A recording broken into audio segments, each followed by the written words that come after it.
Yes, baby, yes. I see we got the live notification in StreamYard that lets me know that I'm live. Now I just gotta wait for YouTube to let you know that I'm live. And I just got the notification from YouTube, which means that you, Vyyyper Nation, you now know that I am live. We are here. We are here. This is one of my favorite days of the entire year. Not only because it happens to be my birthday, because this is a birthday live stream. And it's a full moon tonight, which means this could get crazy. But we are here. We are here. And I think we already got people in the chat. Y'all done camped out in the chat. That Talk Tech is out there. My head of security, of course, because he has to survey the area. El Jefe Reviews is out there. Look at Jason C in the building. What's up, Jason C? We got the Bionic Scoop. What's up, bro? How you doing? And we got everybody in the chat. We got Buzz703. Oh, my goodness. Mia Diva Rodriguez. What's up, Mia Diva? James Red is in the building. Oh, yes. So I'm going to let a few people get in here before I do what I need to do. We got Jose. What's up, Jose? We got Drift Athens. Oh, all my people are coming in the cut. Jeff Dayton. What's up, Jeff? How you doing? Oh, this is just amazing. Thank you, guys, for coming and hanging out with your boy. Like I said, it's my birthday. It's in the birthday live stream. This is going to get interesting real quick.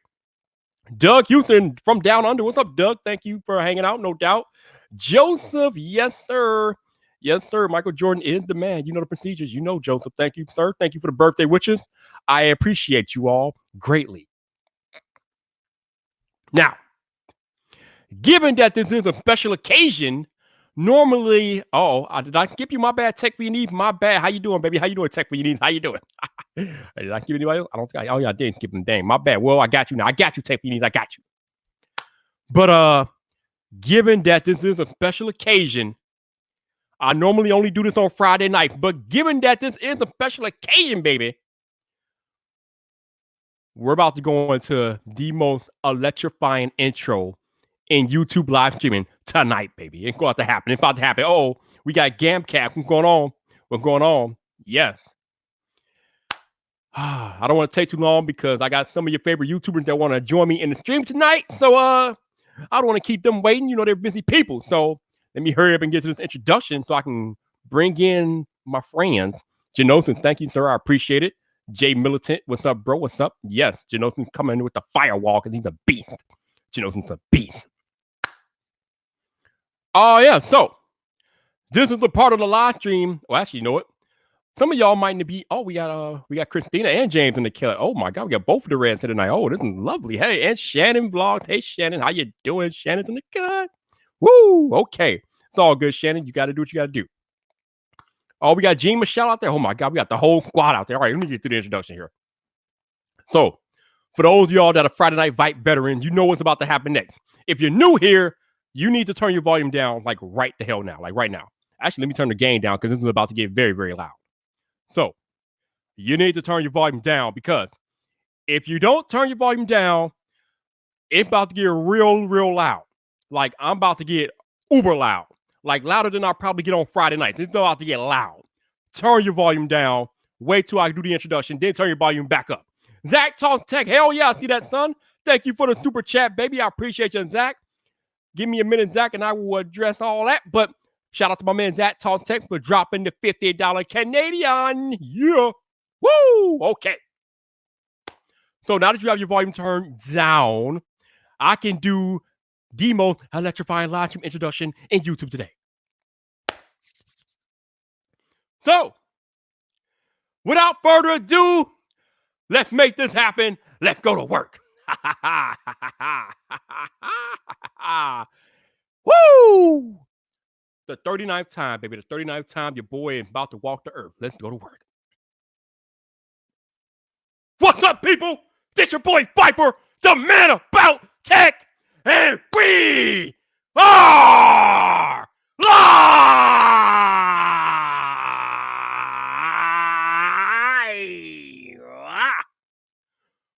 Welcome to my second annual birthday bash, baby. Woo!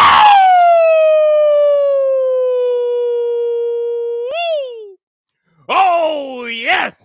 And I see Shannon vlogging, dropping bombs. Shannon, thank you very much. You are awesome, Shannon. I appreciate you. But now that the intro is out of the way, let me turn my gain back up. There we go. The gain has returned to normal levels. And now I can tell y'all some of the people that want to come join me tonight. So you might know a few of them. Travis MCP is supposed to be stopping by at some point. I think my man Zach Talk Tech wants to come and holler at me too. So Zach will be here in a minute.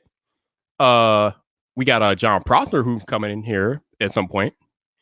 And my man Rene Ritchie will be here in a minute. So yeah. And that's just the people that I know of. Now, of course, there might be other people that might show up later on. I don't know, but yeah. Let's get the invites. Let's get the links out there so people could come in. All right, so let's get one out to Renee. And booyah, there we go. Let me get one out to my man Prosper. Now, I don't know when people are going to show up. I know Travis is doing an Amazon stream at the moment, but he said he will be here momentarily. So, got to take him at his word, right? All right. And let's see. Where is Zach Talk Tech? The problem is that I can only have 5 people in here at a time. So that's going to kind of mess me up tonight. But I guess I'll have to navigate that. I'll have to navigate that. So we'll deal with that. We'll deal with that when it comes up. But how y'all doing tonight? What's up? What's up, man? How y'all doing? Buzz, I'm doing great, man. How are you doing? That the SM7B went deaf. It might have. I don't care. It's my day. I'm gonna do what the hell I want. Yo, F Nick. Thank you, F Nick. I appreciate you, bro. Thank you for joining me tonight. And that is it.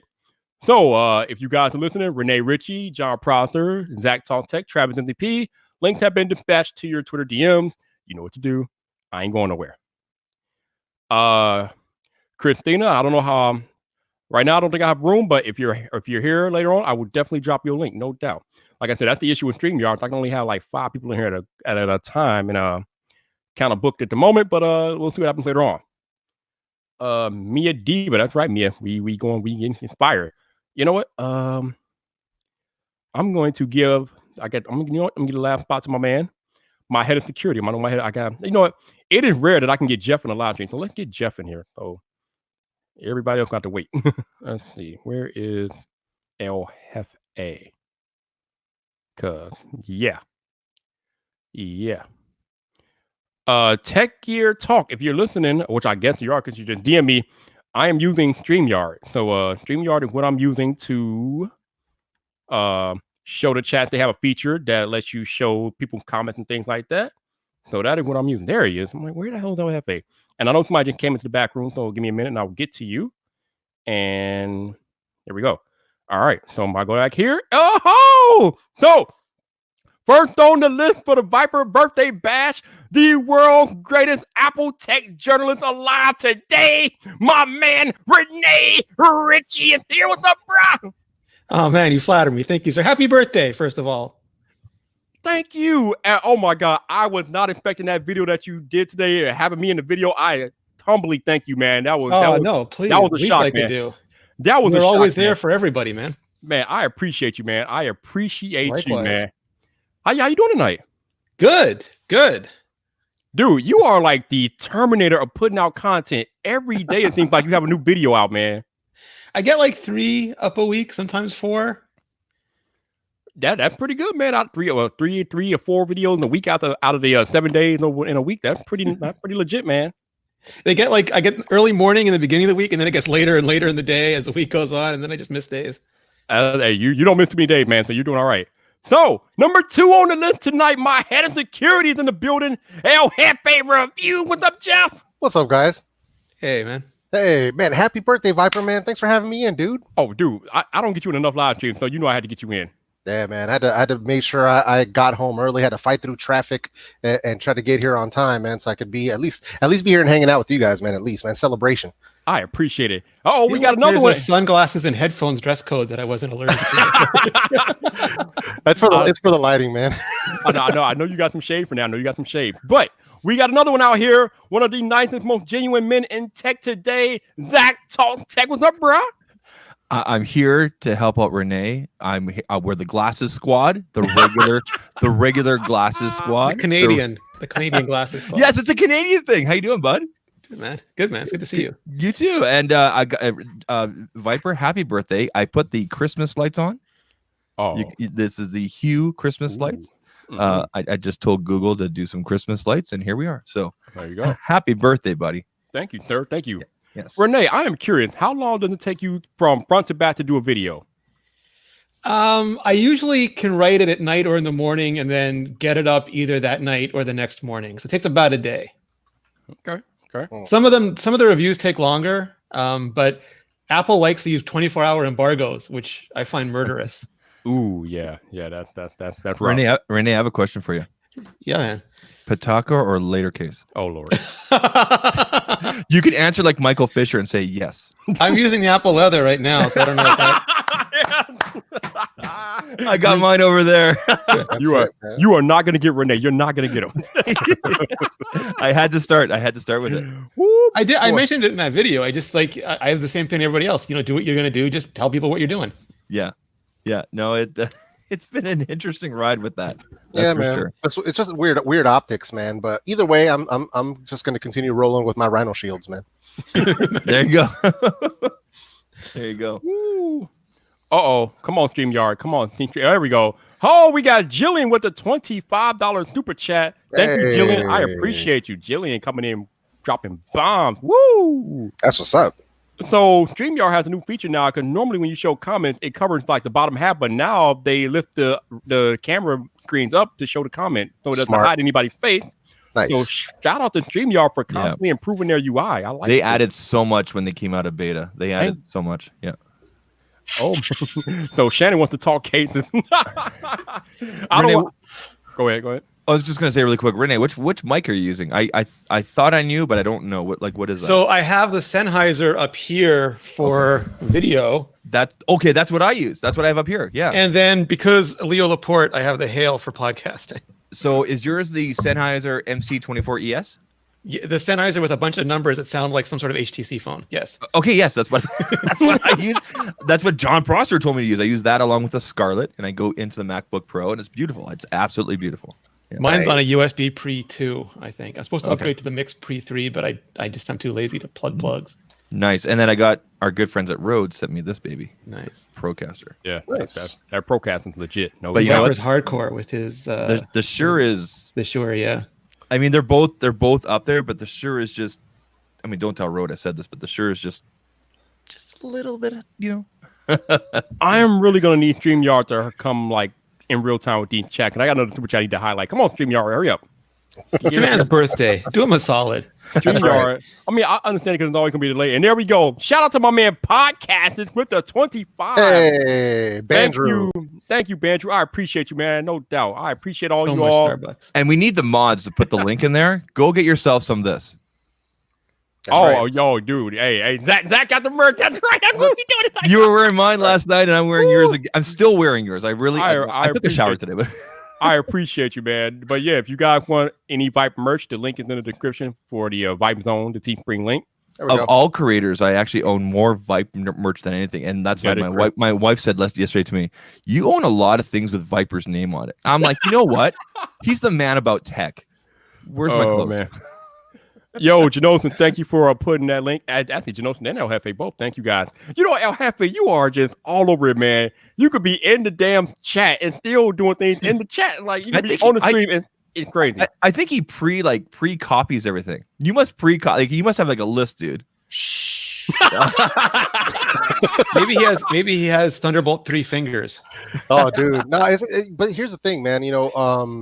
Doing moderation for all you guys, well, with the exception of Rene, but I moderate for so many different channels, not just people in our squad, but for so many people. It's super important, man. I try to keep things kind of tight and straight in people's comment sections if I can, because Do you do the Nimmons? Do you do the Nimmons? D, but not Nick. Not Nick. Yeah. So with Nick, I mean, I'm sure if I asked him, they would totally let me do it, but he has such a huge mod squad already that it's all good. I'm like, it's all we're good anyway. But between you and Doug, you guys are like the guys right now.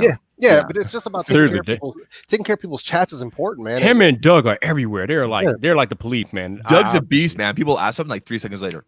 Boom. Yeah, dude. But I don't. First of all, for Vyyyper, I don't know if Rene knows this, but Vyyyper was getting trolled really heavily when he first started out with live streaming. Oh yeah. And he had trolls after him big time. So I was in there like Thor, just hammering everybody away. And ever since then, man, it's like, I try to have everybody's back if I can. Dude, John Prosser, same thing with Painfully Honest. The Mjolnir of ban hammers is amazing. Yeah, man. I mean, it's just, we got to protect each other, man. And that's a big thing for me. So. All right, so Rene, I gotta ask you that video that you did today. That was a pretty exhaustive list of people. So I'm kind of curious, how did you come up with the list?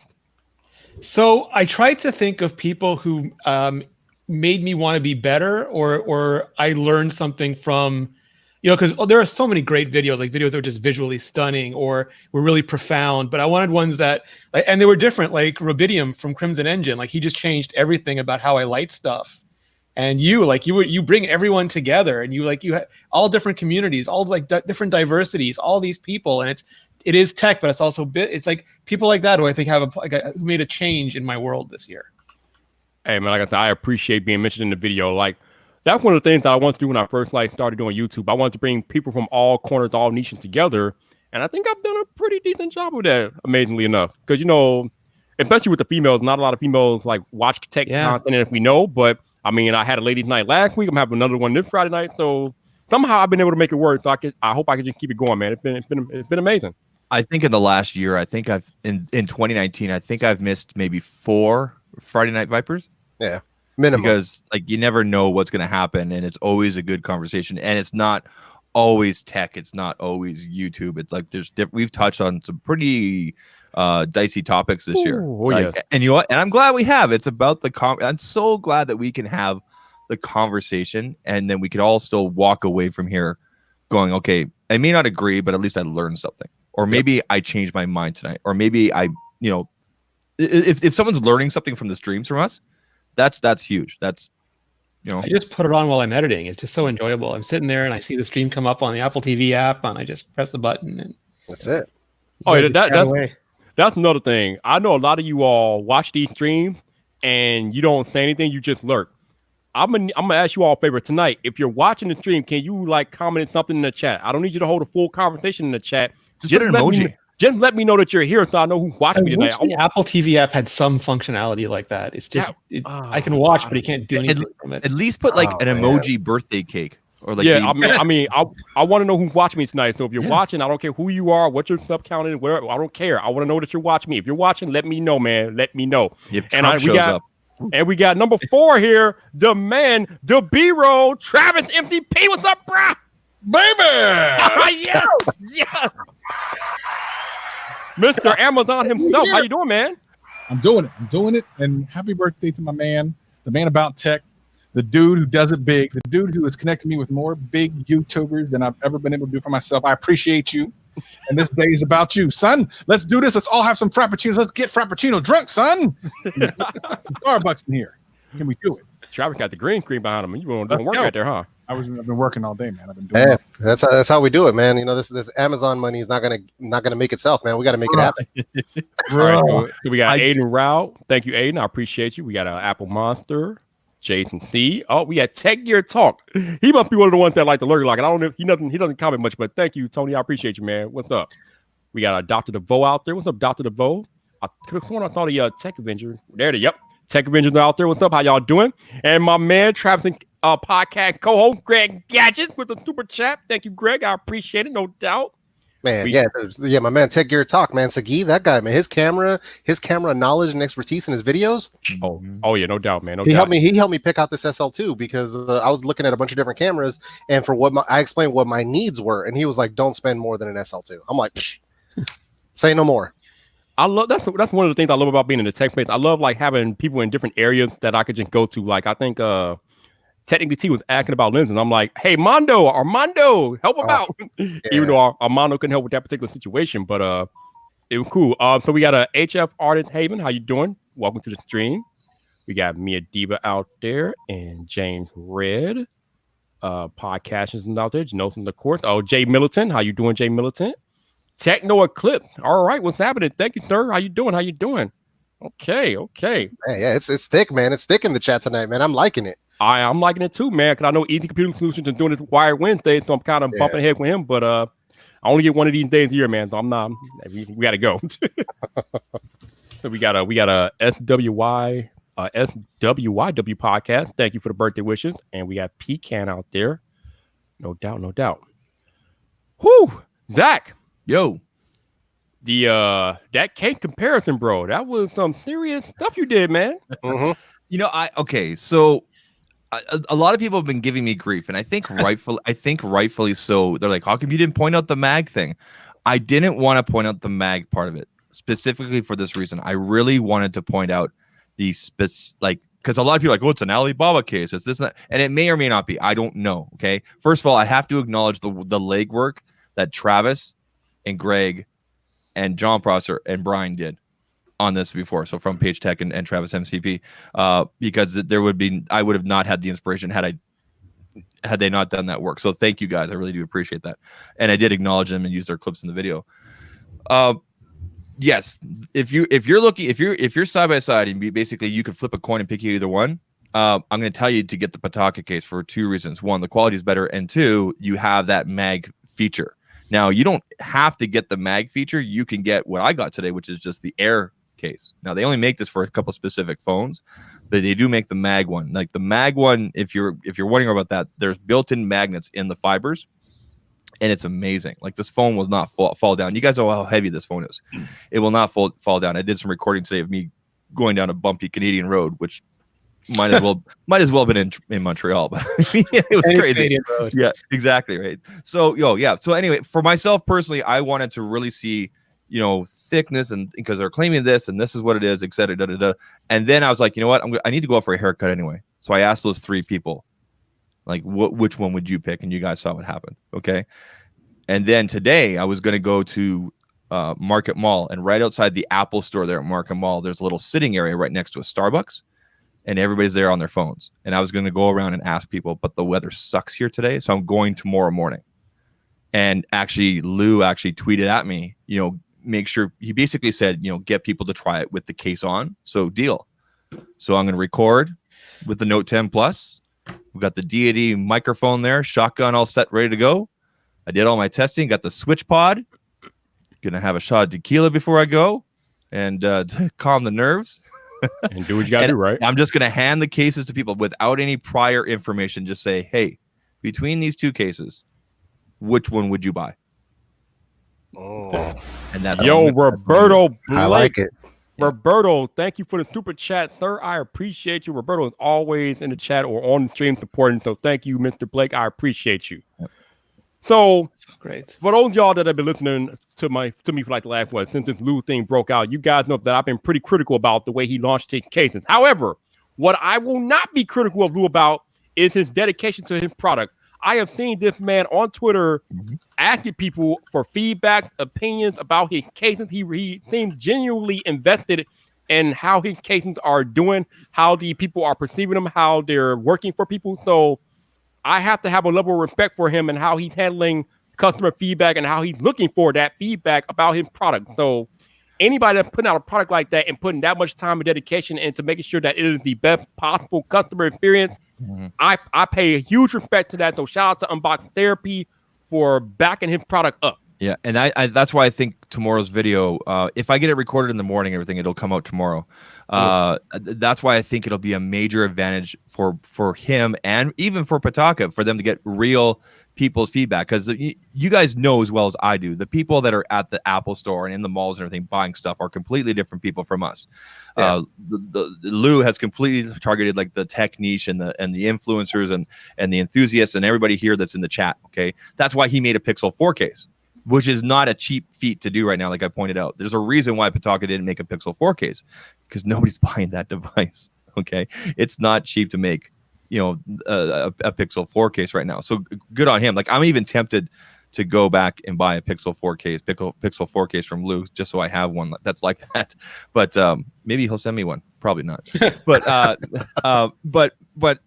so like I want to get like the everyday person on the streets opinion, right? And then of course then he has obviously the opinions of people here online, and then who knows what'll happen. Like he said in his retort there on the later channel, the path to refinement. Yeah. So this will help him, and I genuinely want to help him. Yeah. All right, let me jump in here real quick because my head of security is dropping dollars out here. El Jefe reviews. Thank you, sir. I appreciate the El Jefe. Got you, man. That's all good, bro. My We're man trying is to make it happen. Boy, you are like the Swiss Army knife of YouTube. You like you're super chatting, you're moderating, you're in the chat, like you're in the stream, like you're doing everything, man. I appreciate you, dude. Yeah, and I'm whacking trolls in my own comment section right now as well. So Doing everything. Travis, are you gonna bring him out tonight? Travis, are you gonna bring him out tonight? No, they just told me I need to put some glasses on because I was the only person without glasses on. So I was like, well, these are. You're See, not. mine broke last night. The nose piece broke. oh no. I know. I have to buy a new. I had to spend another $3 and buy another pair. I got a fresh set from vidIQ. Shout out to vidIQ, hooked me up. I was gonna say. I can't read a thing in the chat now, but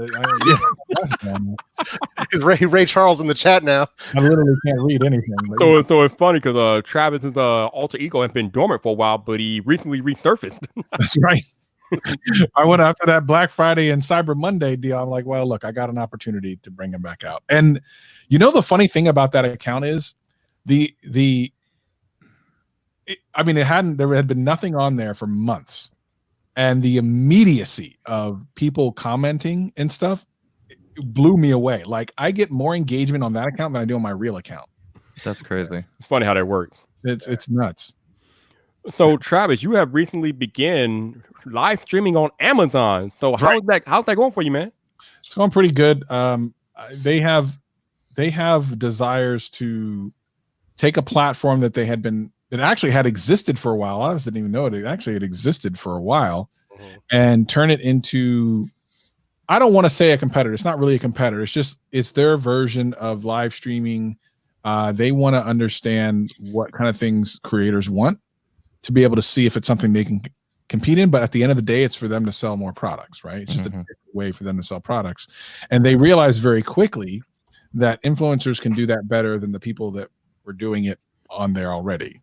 Which were basically the manufacturers and third-party sellers. But don't they own Twitch? They do. Yeah.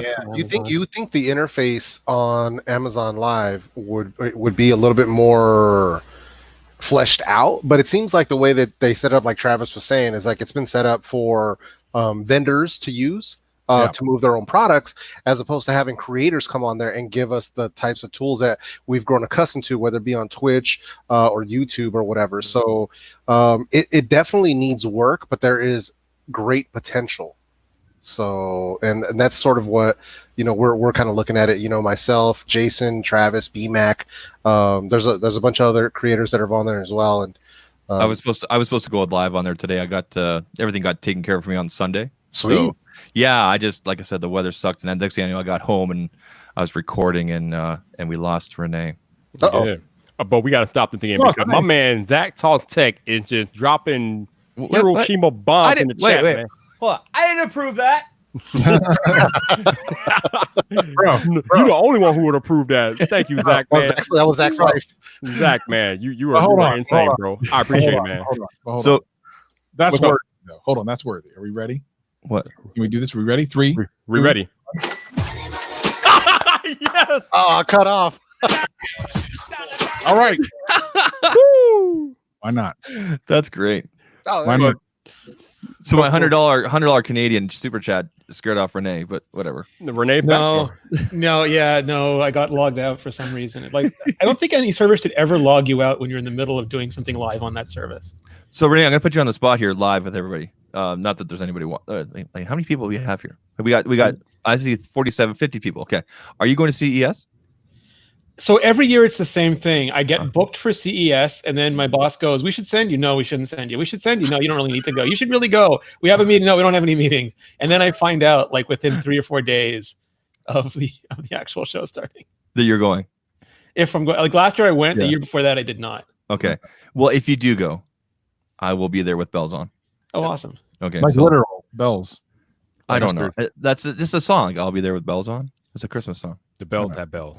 I don't know. The bell. I don't know. I'll be there. Bell way down. Yep. But again, Zach, thank you, man. I appreciate you, bro. Hey, buy yourself something nice. And I'm still waiting for a tracking number. I won't give it away, Vyyyper, but something's coming in the mail. Ooh. Okay. Is it a later Mac Pro, case? baby, go ahead. All right, let's go. No, Pro, Later baby. case. no, he just gave it away already. I know what he's saying. He just gave it away. There's a reason why I tagged you last night in that post. He got you he got you the base $6,000 model of the Mac. So here's the thing, Rene. I want to ask Rene this because on the latest version of GadgetCast, recorded earlier today, we Greg and I talked about the MacBook Pro, the base version. Which Yes, when you talk about cars, the base version of a car is never the one you want. You don't want the $50,000 version of the truck or whatever it is, right? No one wants that. same with microwaves. Never get the cheapest No one. one wants you don't want the base Lexus. You don't want the base anything, right? No. I wonder though, and I want someone to do this video. I don't know that anyone's going to do it because it's going to take a lot of money. I want the base version of the Mac Pro, and then I guess you can spec up an iMac Pro or something to be almost priced the same. Yes. And then see what the actual kind of performance difference is. We need that to happen. Yeah, Apple was trolling me for a while. For not this year's, but last year's iMac, and then the iMac Pro, they gave me the baseline because they said there's a lot of people interested in this, and so I ended up doing the reviews of the base iMac Pro and the base regular iMac. Oh, nice. So The hard drive, I think, is still spinning up. Oh Lord.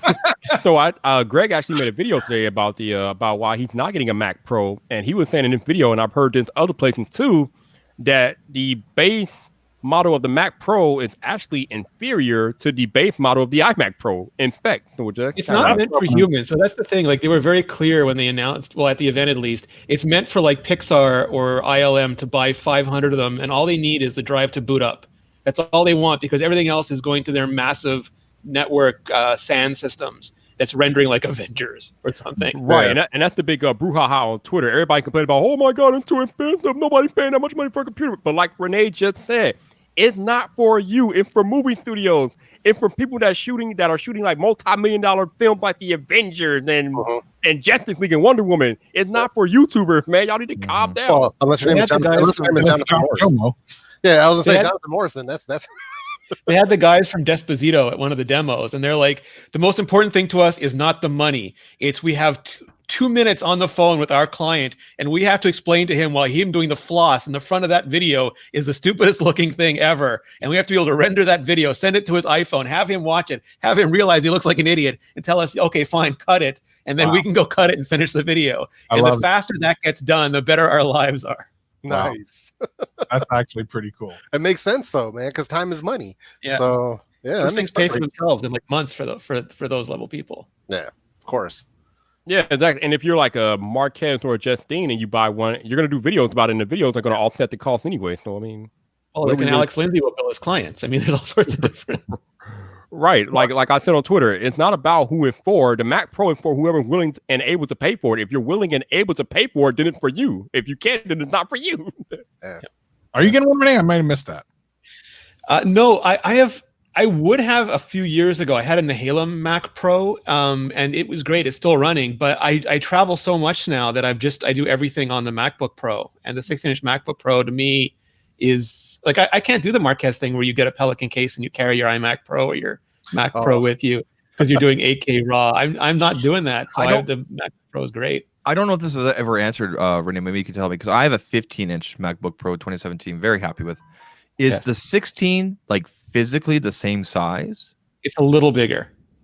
Like, okay, so it would fit. It's a little bit thicker, and it's just like I don't know. Well, you're metric. I can do it. It's like 0.5 centimeter more surface area. Americans are like, what? Okay, yeah, I get it. I get it. Yeah. No, okay. I just wanted because I might buy one. We'll see. It's so good. Cool. He might buy one. That means he probably will. I'm gonna get one. Yeah. Ooh, man, I might get the display though. I'm gonna wait a little while and see if anyone reports anything. Oh, wait. I might get the display. Hold on. I'm gonna call out Greg because he's in the chat. he is. So this dude, and he told us on the latest episode of GadgetCast, that can be found on any podcasting. Listen, this dude, hold on. He didn't buy the display. He didn't buy the computer. What did he buy? The stand. He bought the stand. Why? Did he buy 4 of them to make a coffee table? That would be the baller play. Yeah. Okay, wait a minute. Is that what you did, Greg? Did you buy 4 of them? Because actually, I would approve that. Because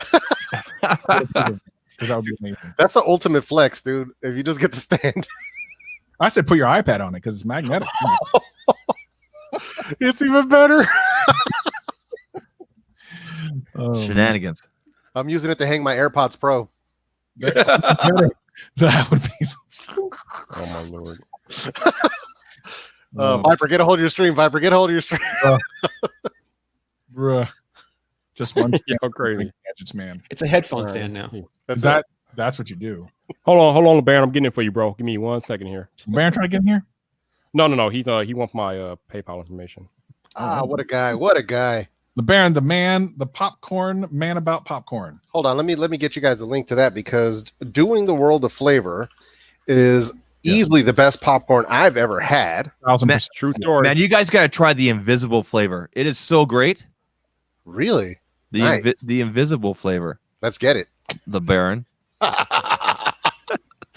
Don't be starting on the stream. No. There you go. So here's the link to doing the World of Flavor. So our man LeBaron Burton, if you guys aren't familiar with him, he runs Popcorn World. He's got a few locations in the Chicago area, and the popcorn is absolutely amazing. Like, it is so good. You could ask Vyyyper, man. I've seen Vyyyper murder these humongous bags of Captain Crunch flavored literally popcorn. literally murdered them. It was like, I probably shouldn't say that, but just annihilated them.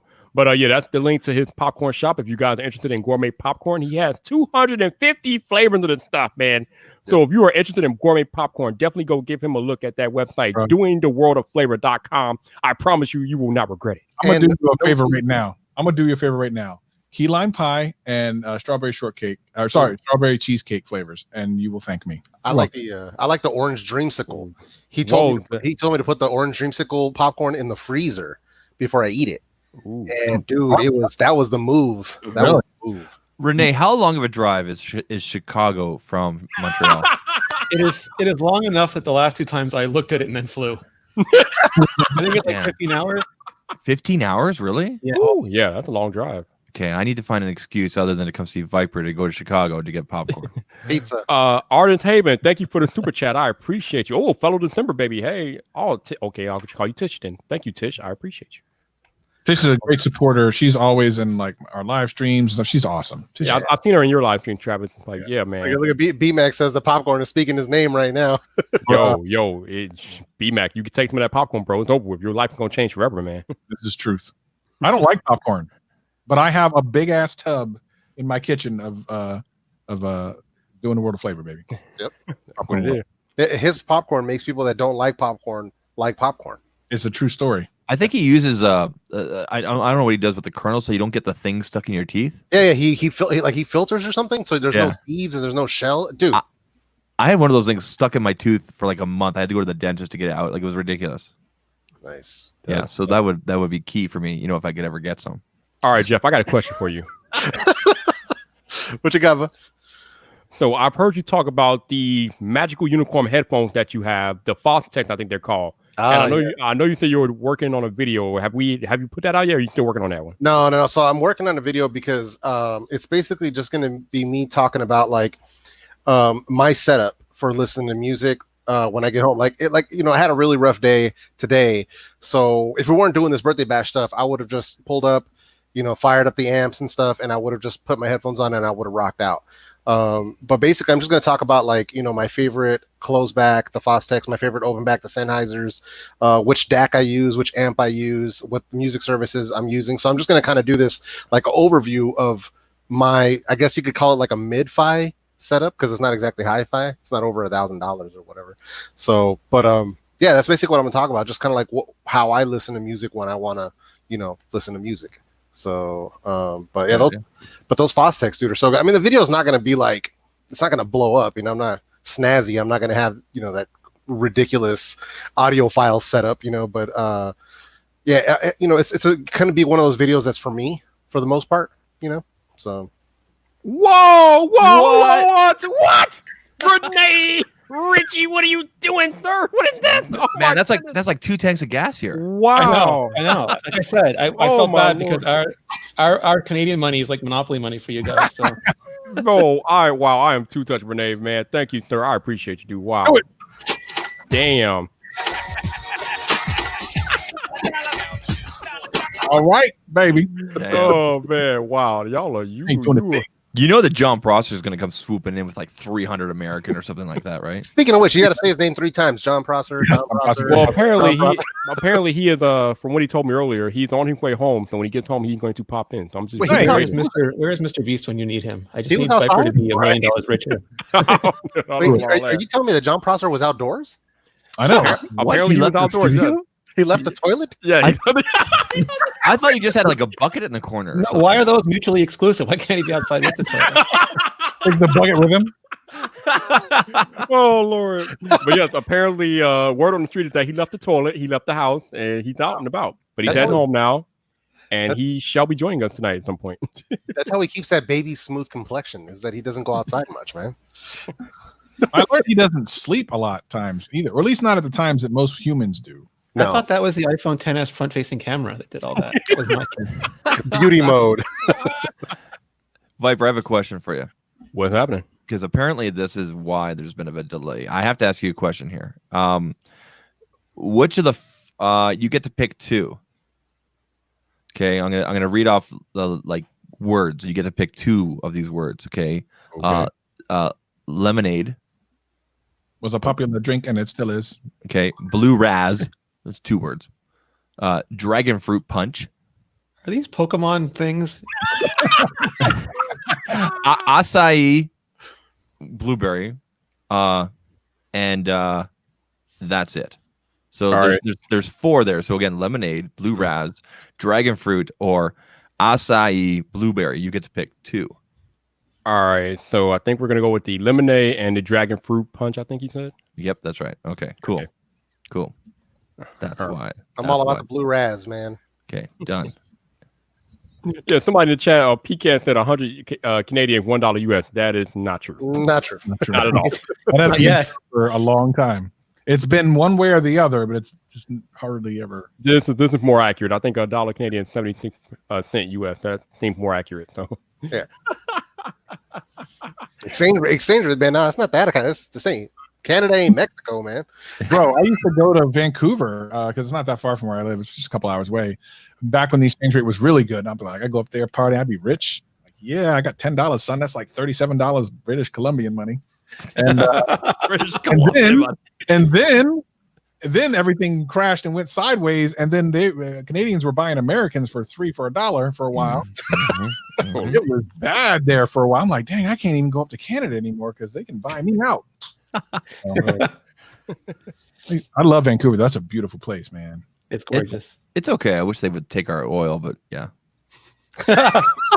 So Rene, what's the crap I hear about a possible 5 iPhones next year? Oh, bro, that better not be the thing. No, so this is the thing. I don't understand humans. Like, so if you go, no, like first of all, like we're getting iPhone rumors for 2 years out, and that's just mean at this point. Yeah. But so the latest was the Forbes headline, obviously. Shocker, Apple 6 iPhones. Oh my god, they're so and then bad. like you read it and it's like there's 3 4G and 3 5G, which is the same as the back in the day when there was 2 CDMA and 2 GSM, and nobody said, oh my god, 4 iPhones. There were not 4 like iPhone 5Cs and 5Ss. Nobody cared like what modem was inside. Like you bought the one for Verizon, you bought the one for AT&T, you were happy. This will be the same thing. If you got 5G, you buy the 5G. You won't even know. Your carriers, it's like 6 markets will have the 5G version, the rest of the world will have the 4G version, and Forbes will think of another crazy headline.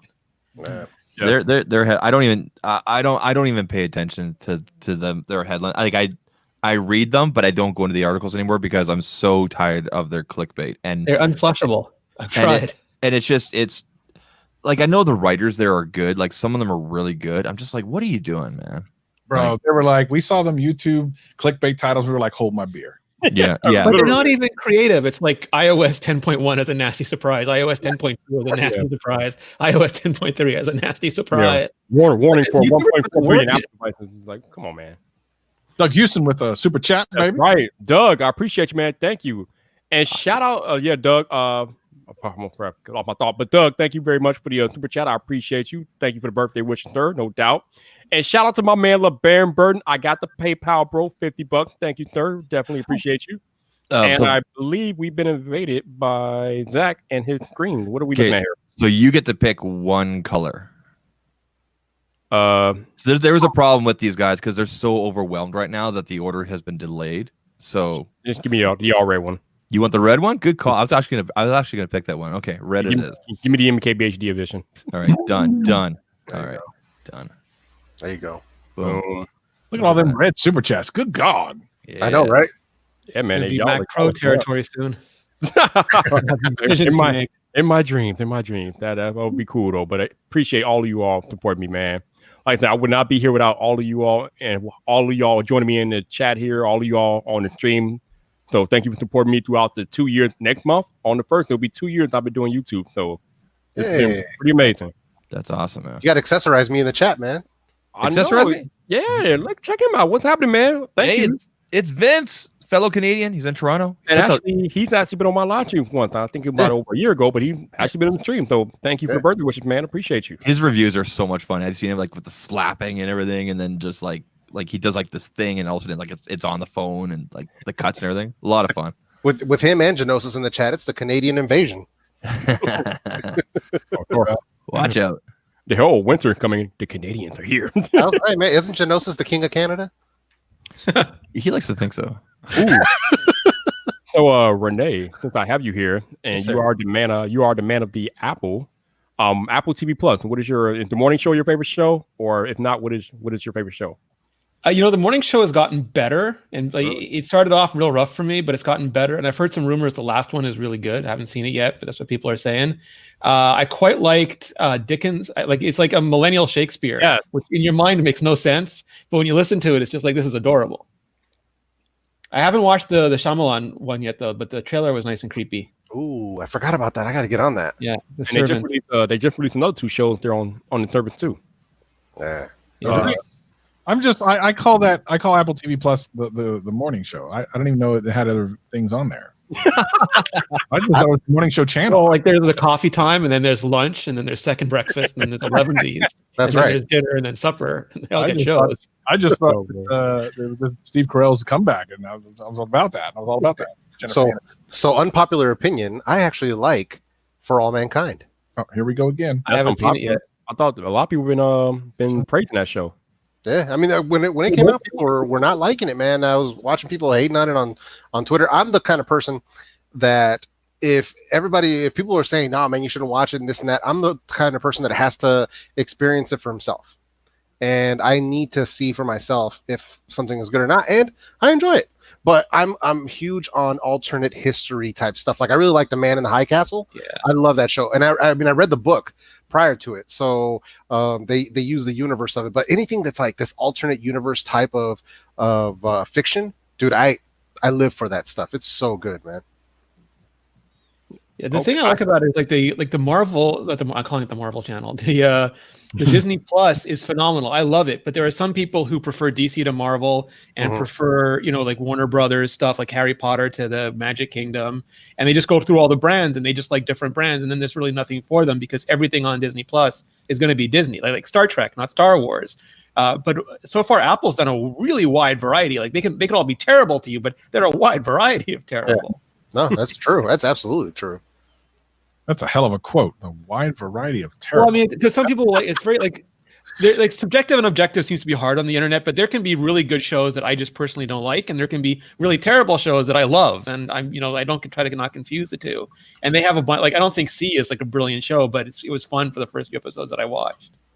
I still have not watched anything past the pilot on C yet. The pilot just bored the hell out of me, and I haven't really been able to keep going with it yet. But yeah, I'm just so in love with the morning show, man. The morning show to me is the best show on streaming television. And crazy enough, it's already been nominated for 3 Golden Globe, which is like what? The first thing's not even done yet, and it's already been nominated for Golden Globe Award. So that's Jennifer Aniston talking like Samuel Jackson gets Emmys. We got to remember that. That's right. Hey, Technically T is in the chat. What's up, bro? Yo, T, what's happening, man? How you doing? Exercise Me was asking if you need to have glasses to be on it. I was told so I had to put these on. I can't see through these things. I guess so. Hey, Michael Pepper, thank you for the birthday wishes, sir. I appreciate you, man. I appreciate you. Yeah, I was literally just as soon as you guys started talking about the shades, I got a troll comment about my sunglasses in my videos, and I'm like, you would think that this wouldn't be a thing anymore with Casey Neistat always wearing shades a lot, but I know I'm pretty sure he probably gets the comments. I know Super Stab gets the comments. I get them. Why you I don't get them much anymore. I know El Jefe gets them. I get them all the time, dude. I get at least 2 a day, but it's always. I told you guys many times. It's literally it's funny because they're polarized shades, and it's a very polarizing thing on my channel because they either absolutely love them and they want the links, and I have a discount code for these shades. So, but they either want the link or they absolutely hate them. There's like no middle ground. So, and it's funny, man, because somebody was like.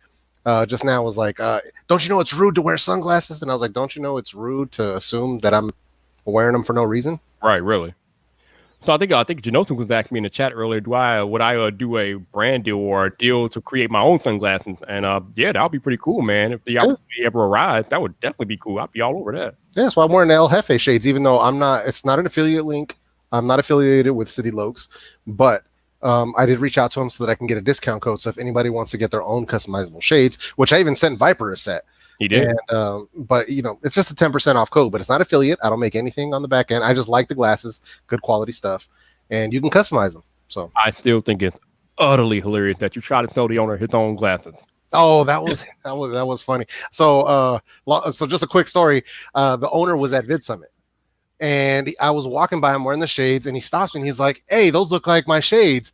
And I was like, oh, yeah, you got to check these out, man. CityLokes.com. Use my code El Jefe. You'll get 10% off. I really like them. I've been using them for like over a year. Got a bunch of their products. And he's like, let me stop you. He was like, I'm the owner of the company. I was like, oh. So I was trying to sell the owner his own product. Was it Ryan Reynolds? Was it Ryan Reynolds? I just figured he owned everything else. He probably owns them now, probably. But it was just funny though, man, because it was like, what are the odds that the guy was at Vid Summit? He tried to hawk the dude's own glasses to him. Bro, that's funny. That is hilarious. Hey man, I gotta stay. I stay on point, man. I'm looking out for him, man. I don't even know them, but I like the product. It's a small business, local business. So I figured I would, help them out whichever way I can. So that's what you need to do. Like if you can get to, for the people that have never been to CES, like I've only gone once. I missed last year because I was sick and everything. But if you get to CES and you're a smaller creator and you don't have brand deals in place or anything like that, the first place you should be going on the first day, if not the Monday before, is the Sands Resort. Okay, that's where all the Kickstarter and all the Indiegogo guys are. And in fact, our friends at Pataka will also be there.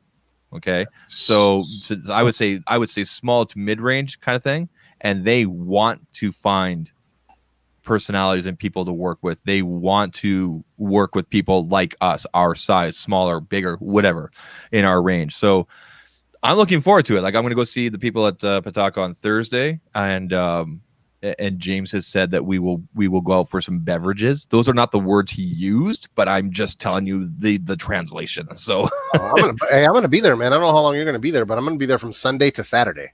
Okay, I fly in on Saturday the 4th. I get in like 5 o'clock, and then I don't leave till the 13th. Okay, cool. Yeah, I'm there from the 5th to the 11th. Okay, so we will meet up somehow. Oh, of course we will. And you will buy me a beverage. And Travis over here trying to decide. You better get over to Travis. Stop playing, bro. I'm supposed to go, but I don't know what it is. It's something that keeps me from I have like a couple of business. Hey, I know why Travis don't want to go. It's because the sheer lack of bidets in Las Vegas. That actually has a little bit to do. They have fountains. I mean, come on. I guess it's something. And I'm sure you see stranger things out in the Vegas Strip. I mean, I know. I told you 2008, and I got there, and I got to the hotel, and there was a drunk Mickey Mouse passed out on the front of the hotel entrance, and I was just okay. Welcome to Vegas. Yeah. I told you, Travis. What you do is you buy a bidet on Amazon, like anyone that you like, and you just have it shipped to the hotel under your name, and then it's there. Yeah, I'm not gonna lie, but last night we did. Jeff and I did a stream, and Dude Wipes is on sale. I forgot about Dude Wipes. Somebody grab some of those, which is not what are Dude Wipes? Now I'm interested. What is this? Dude Wipes, man, are the shiznit, like literally. They're like a Shark Tank product, but I think it's a big hit. Wow, yeah. I typed in the word dude, and the first thing that popped up was Dude Wipes. Well, that could be the microphone listening to you, as we all know, because the internet's are doing. Man, they make underwear. Look at this. Do they? Wow. I'm going to buy some Dude Wipes. If you go to Alibaba right now, you can... Oh, no. Hey, no. I don't like Dude Wipes, so I made my own. Oh God, here we go. Oh man, I that night that you and Vyyyper and I did that, like I said, my moment contact. He got in touch with me. He's like, "Hey, we wanted to retweet that, but we just, we don't want to settle. We don't want to upset anybody."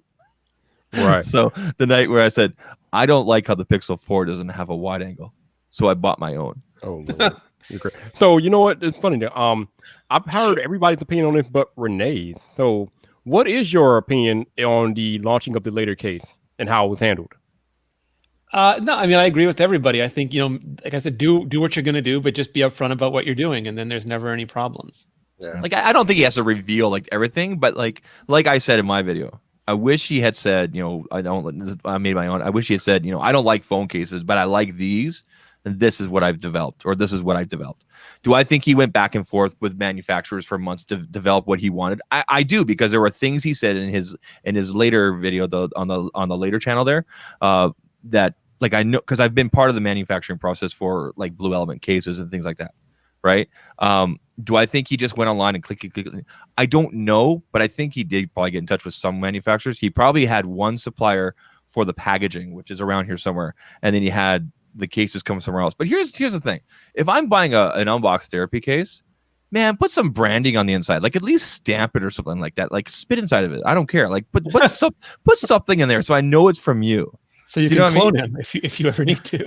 Right? I mean, that I would hope he would do something like that, because he's got a cool logo and everything. Like, just all he had to do there at the office is stamp, right? But the baller play is to leave those old videos up, and if someone mentions something, you just go, "Yeah, they were just so close to getting it right." Yeah. Oh man, that would have been funny, but Yep. That's what I'll do, man. If I ever bust out the Hefe headphones, yep. Okay, Vince, you know that later case it's just a skin, bro. But if anyone's gonna do a drop test, it'll be you. Wow. Hey, Even, man, thank you for the birthday wishes, sir. I appreciate you, dude. I appreciate you. But man, yeah, I don't know, man. Like I said, I think we beat it enough. I think we made our points well known about the later case and everything like that. But yeah. So that's with all that said, I do love this Rhino Shield crash guard. You can still see the beauty of the product red here. So yeah, man.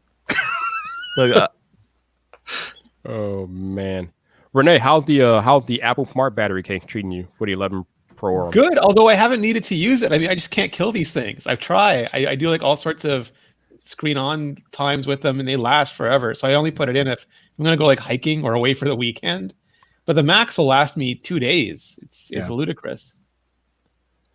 Yeah, it was funny when we first found out about the battery case, and I was like, "Is this really necessary this year? I don't think this is necessary." It's like a camping case.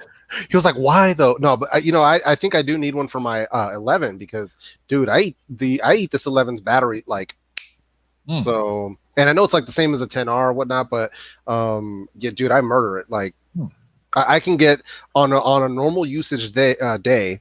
I was getting better battery life out of my Pixel 4 XL than I am out of the iPhone 11. So I don't know what the deal is there, and that's just with my standard usage. Unplug it when I go to leave the house, navigation, YouTube, podcast in the background, GPS, just doing the whole thing. And for whatever reason, I can squeeze about an hour more out of the Pixel 4 XL than I can out of the iPhone 11, which to me is like, what? Wait, that's strange. I don't know what it is, but this is my second Pixel 4 XL, because no, wait a minute, that's an iPhone. Where is it? Right. Sorry, this is my second Pixel 4 XL. Yeah, and the battery life has been better on this one. I don't know, like, so my original one that I bought directly from Google, 128 gigabyte, whatever. This one, I re-signed my contract with Bell, and I got it for $40. I'm like, why not? Because they had that ridiculous sale for Black Friday. So I'm like, why not, right? My wife got a 10e, and she's loving the 10e. So $40, but like at 4 o'clock today, I hit 17%. So, and I've been on this thing like all day today, right? So, but I still miss my my Note because of the stylus and the wide. I'll tell you this right now. If you look at the so those 3 interviews I did in my video, right? So I asked my barber, that was the selfie cam on the 11 Pro Max, and then the rear camera on the 11 Pro Max was with the host. And then when I asked my son which case he liked, that was with this 4K 30, and the video sucks. It's so horrible. It's so grainy. It's just terrible. I hope Yeah. Google fixes their video stuff on the Pixel 5. Otherwise, I'm just done with them. Hey, Evit, thank you for the birthday wishes and thank you for the super chat. I can't highlight it because you used a sticker, and StreamYard doesn't support the whole sticker thing yet. I thought they did. I thought they fixed that. So where's NOK, man? Where's Even at? He's in the Netherlands, I believe. Oh, nice. I think that's right. Daniel, the man with a tech plan. Thank you, sir. Appreciate you, no doubt. Josh, thank you, Josh. I appreciate the wishes. Thank you, sir. And let's see what we got going on down here. All right, let's see. I just bought some dude wipes. Oh, looks like Mia has a question for my man Jeff. Oh yeah, that's what I said. showcasing these cases, baby. He can listen from Vanna White. Oh man. But you know, I ruined my thumb a couple, what was it, a year and a half ago, man. So my hand modeling dreams are over, man. Oh, I remember that injury. I remember that. Ooh, yeah. I still get people asking me that. People still watch those videos and like, oh my god, what happened to your thumb? And I'm like, bro, that was like almost 2 years ago. But thank you for asking. What did happen? I don't recall. That was when I had smashed my finger in my car door. Oh yeah. So I'm on nail number 3 on this thumb. But now on the third nail, this third one, it doesn't grow correctly. It's regrown 3 times from scratch. So this third time, it doesn't grow right. Travis, how are your nails? They're not smashed up. I mean, they're not great. Were they supposed to be? Is he not following instructions? That's right. Man, I remember those videos too. I was pretty traumatized. It was so painful. Like I was like, what just happened, man? And the cold part is that I didn't realize that my finger was smashed until I went to walk away from my car and my hand like pulled me back. I was like, what the Lord? Oof, ouch. Hey, Joseph, we talked about this earlier in the beginning, but I think we are all in agreement that it's not for any of us on the live stream or any normal person. That's right. It's not for normal people. It's for production companies, movie studio, people like that who need that type of equipment. But this is not for normal people, basically. And Jonathan Morrison. Yeah, him too.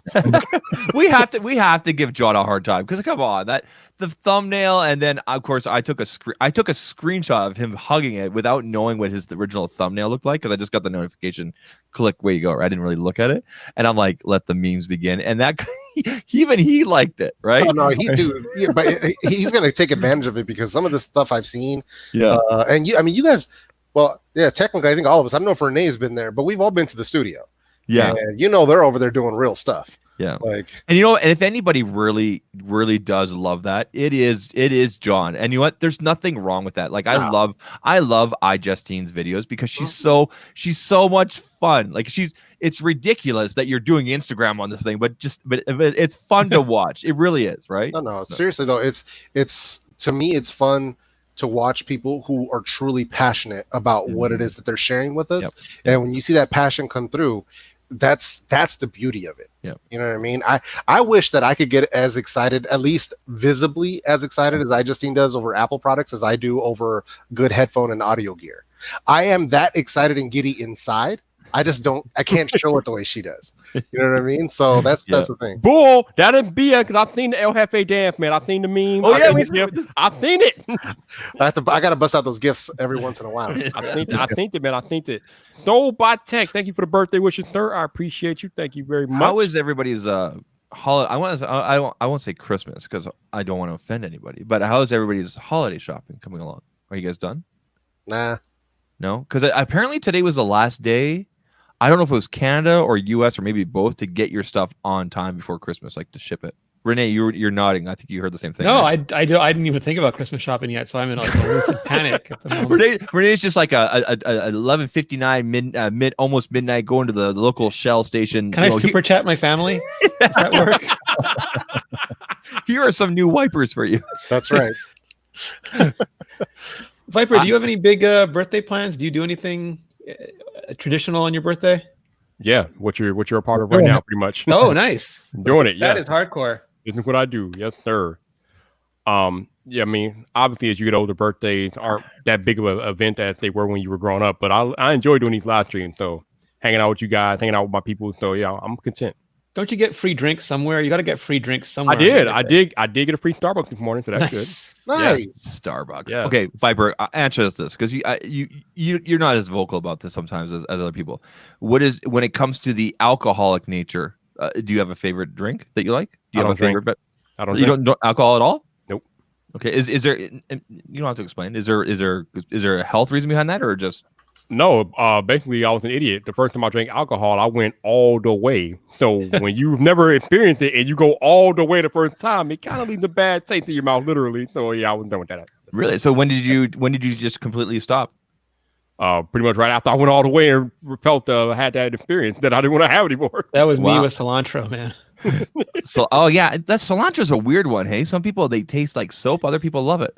Yeah, all genetics are horrible. It's weird. It's like it's like the word thing that with the dress. Remember the dress? Some people saw like gold, some people saw blue. Oh yeah. Oh, that God, I remember that. Remember that? Hey, Tech Gear Talk, man. Thank you for stopping in, bro. I appreciate you hanging out with me. Yeah, man. Sagi, that's my dude. That's Now- Josh. That's Josh. It's my birthday. Thank you. Now, Vyyyper, did you ask Mr. Mobile to come on? I didn't. I not tonight, but I know I've asked him in the past. But I know he was busy with moving to New York, so I think he wasn't really taking any more appointments or anything. Because I was going to say we should leverage Rene here and get him on. Leverage Rene. He's gonna FaceTime him. I don't. I don't know what I'll do. Is I'll FaceTime Kogan. Kogan can FaceTime Josh. Josh can FaceTime Michael, and then we'll see. Hey, David's cool too, man. I like that dude. Yeah. I don't know. He's kind of underrated, man. I like his videos. I like his style. So It's gonna be a fun studio. Yeah. Oh, for sure. That space. Good lord. Yeah. Yeah, So- Renee. Go ahead. No, go ahead. I'll say, Renee, I still want to get you and Georgia on a live stream, man. We gotta make that happen. Yeah. Anytime, man. She's awesome. We gotta make that happen, man. I still remember the day when it was with you and Georgia on the iPhone blog doing your podcast. We're still doing it. We should be on tomorrow. You mean Friday, right? Because you guys normally do on Friday. Yeah. Sorry, I don't know these days anymore. I didn't know better than you do, Renee. Settle down. They're hard. No, but what I'm talking about back in the old days before it was Mobile Nation, before. Oh yeah. We had before- four Ustream boxes in iframes on a page to try to get heads all at the same time. Yeah, those were the good old days, man. Back when it was the iPhone blog, those the good old days. My boss covered. Well, the guy who founded our company, he covered CES in real media the first 2 years. Wow. Ooh, okay. That's awesome. All those trio announcements, those are big business. So the CES changed their it wasn't like this in September when because I always register early. Like, as soon as they sent out the email, like, you can register now. So in September I registered, and at the time, to be quote unquote media, you had to like million followers, that like these like MKBHD Jonathan Morthen level type stuff. Now you need to have like 50,000 views on average per month. So I got back in touch with CES and they fixed things for me. So That's awesome. Nice. and that's thanks to Travis, actually. Because I think we're DMing or something like that or whatever, or no, iMessage, whatever. And so I sent those emails, and they've been really responsive with the emails, like quick, because everybody registers for CES after Christmas, so you got to take care of it now. But they fixed a bunch of stuff, like they fixed the name of the company, they fixed my naming on the badge, and then I'll get official confirmation tomorrow that I'm as media, or I guess. I think they have like something on there called influencer. I hate the word influencer, but that's the category, right? But that'll help me with the brand stuff, like Travis was saying, right? So Yeah, I've man. gotten editors some years. Yeah. They're like, you have to send them a packet of information. Like, I guess I have to send them an about page from the website, a ComScore listing of the website traffic, a recent review that I've had published in the last. no. 6 Did they? months. Do it the other way. Yeah, I just sent them the one. I sent them a screenshot of my analytics page for the last 28 days, and that was enough. Yeah, that's what I sent them, and along with, they wanted one of the following, and it was just like you said, Renee. There could have been a published thing, there could have been this, or they could have been analytics from YouTube. They've made it really simple now. Really, Man, I didn't have to do any of that, man. I guess I'm blessed. and I think because I'm coming out of country, there's no cost to me. So Nice. yeah, So that's yeah, because just the vendor just asked for a picture of me, and they were like, "We just need a picture." Yeah, and they took care of everything. So I guess I got lucky. like in the past, I put myself down as a buyer, this and that, because that's what I was 2 years ago with the company I was working with out of Montreal, Cesium. You probably know them, Rene. They're a distributor. I mean, buyer is the golden ticket. Yeah. That's what you want at CES. Well, that's what I was 2 years ago, and then I gave him a snapshot of my business card. Thank you, Vistaprint. And way to go. And by the way, these are the good Vistaprint. These are nice. These are thick. I mean, they're talking to the biggest influencer in the world. These someone with a buyer's badge walk by, and they're like, drop you cold. Walk over that buyer. Yeah. Probably. Hey, Tech Loving Mama, thank you for the birthday wishes and congratulations on hitting 100 subs on YouTube. Nice. That's what's up. That is what's up. Simply Beth, thank you for the birthday wishes, Beth. I appreciate you, no doubt. And that's Rob, he wants to know, is anybody going to see on a sponsor deal? Yep, I am. I am too, I think. Lucky boy. I tried hard and then failed, but that's okay. Jeff, do you mind if I ask who your sponsor is? I'm being sponsored by one more. What's one more? The headphones, the earbuds. Yeah. Oh, okay. And then Travis, you have the chip maker thing that you were telling me about, right? No, but that's not sponsoring the trip. There's someone else. I haven't signed the contract, so I don't want to say anything, but they've okay. And I think I told you guys, I'll put it in the private chat here, but it'll be official probably by Friday. Happy birthday. Yeah, it'll be official Friday. But they gave me a verbal today. So nice. They gave you oral confirmation? Yeah. The best type. The best type. Oh Lord. What in the hell? Wow. Right. Oh man. No, I'm seriously though, dude. I'm blessed, man. It's gonna be, for a fact, I know it's both me and Keith on the same deal, Game Ski. Mm-hmm. So we're both, I mean, it's gonna be his first time going to Las Vegas. I've been there plenty of times, but I've never been to CES. So for his first time in Vegas, his first time at CES as well. So we're gonna meet up. We have very similar channel and niche and stuff, so it's really cool. So I get to meet up with him, and then obviously hang out with Zach again. If Travis goes, hang out with Trav again, and man, it's gonna be crazy, man. We got to figure out a crowdfund way to get Vyyyper in, man. All I'm saying is that you all don't take pictures and post on Twitter. I'm gonna be mad at all of you all. At all of you. Will he take the money and buy a Mac Pro? I mean, I don't. No, I will not be taking the money and buying a Mac Pro. Yeah. No, nobody needs that. No one individual needs a Mac Pro. Not really. Gotcha. No. Okay, the private chat. I was like, what is he talking about? Yeah, got it. The private. I'll have the private chat. Yeah, and then their PR person emailed me today saying, be good to go. We'll have everything in place by Friday. Hey, do they charge against the CES? Because as far as I know, I don't think so, right? They would. Sorry, did they charge for CES? Yeah. So some people were, but when I went to go re-register because I was under the same email address, there was no charge. And from what I understand, reading online, if you're coming from out of country or a state that's X far away, you don't have to pay. But now you didn't have to pay even though you're in California next to Nevada, right, Jeff? Well, see, here's the thing. I don't know because I didn't have to do any of that stuff. Like I literally, the only thing I got from CES was when they sent me the badge confirmation. I didn't do anything. Huh. So the company took care of all of it. That's right. El Jefe got that. El Jefe, he got that A-list treatment right there. Yeah. They just asked me for a profile picture. Yeah. And that's all they needed. And then after that, I got the confirmation from CES. Yes, because and all that stuff. So the company did all the work for you. Yeah. So from my understanding, like I said, if you're coming from out of country or a state that's not directly next to Nevada, then it's free. But if you're like California or whatever states are bordering like Nevada, you do have to pay depending on what level you're at. As a general attendee, I heard it's like $100. Oh, yeah. Yep. Mm-hmm. Yeah, you got to pay. Are you staying at Airbnb, Jeff? Nah, man, I'm staying at the Luxor. Cool. That's where I was 2 years ago. Yeah. And I'm sleeping in his bathroom. By the way, the on the bidet. The TCL event is on the Monday before, and it's at Mandalay Bay, which is next door to the Luxor. Yep.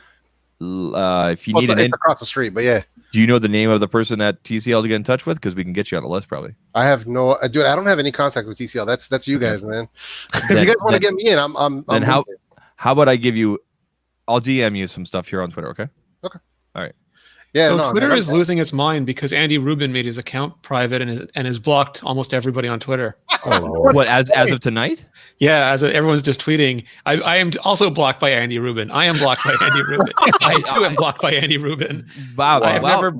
Andy, you're so quick on that. It's not like we were shitting on you a couple months ago. Like, Jesus, excuse the language, but I mean, you got. He finally logged in and was like, "Oh my god!" Yeah, he's got to go through stuff. Yeah, I was saying, why is this happening tonight? Like, dude, Remove your Twitter, man. That's just an easier way to do it, I guess. Wow. Simplify your life.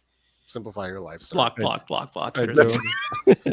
Yeah. Vyyyper, almost forgot, man. Paloma wanted me to make sure that she said happy birthday. She wanted you to have a great birthday, man. Oh, tell her that thank you. Yeah, got you. She's awesome, dude. She is awesome.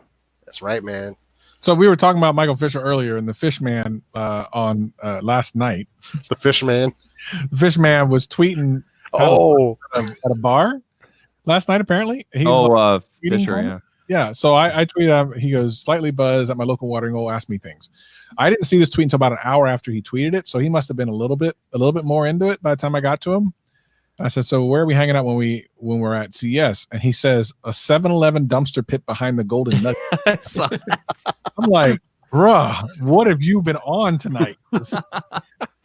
He was 3 to the wind. Yo, well, Michael Fisher's having fun, man. Michael Fisher's having fun. Wow, Rene, that tweet. Yeah. Wow. Everybody unfollowing Andy Rubin. Jack unfollowed him. That's amazing. Dude. Where is this? Let me see this. I don't think I'm following him. StreamYard private chat.